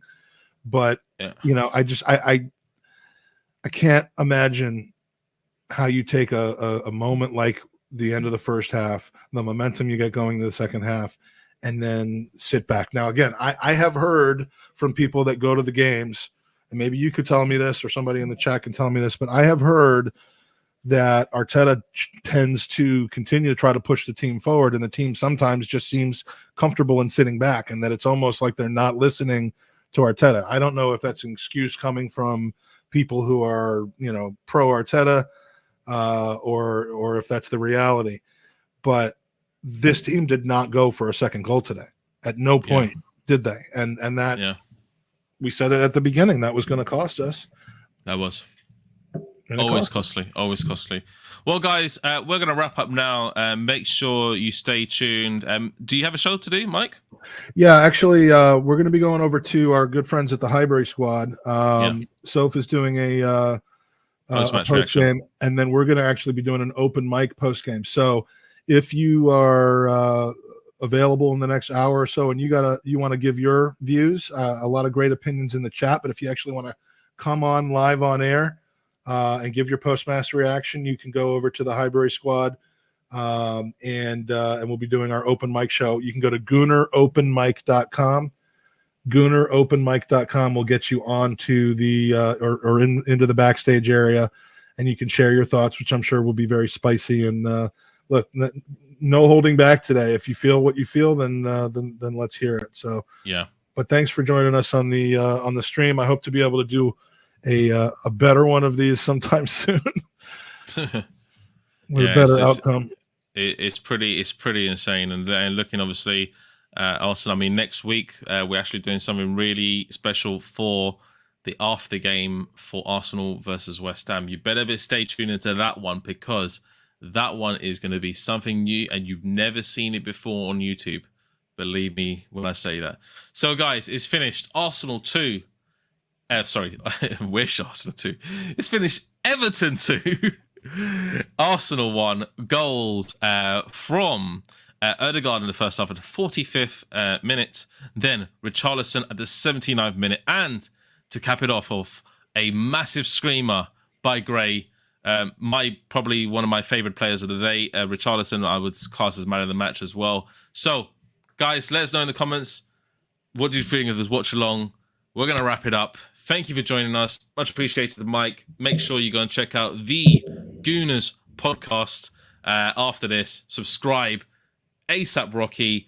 And we are out. Take care, guys. Have a good day. Come on, you Gooners. Come on, you Gooners. Come on, you Gooners.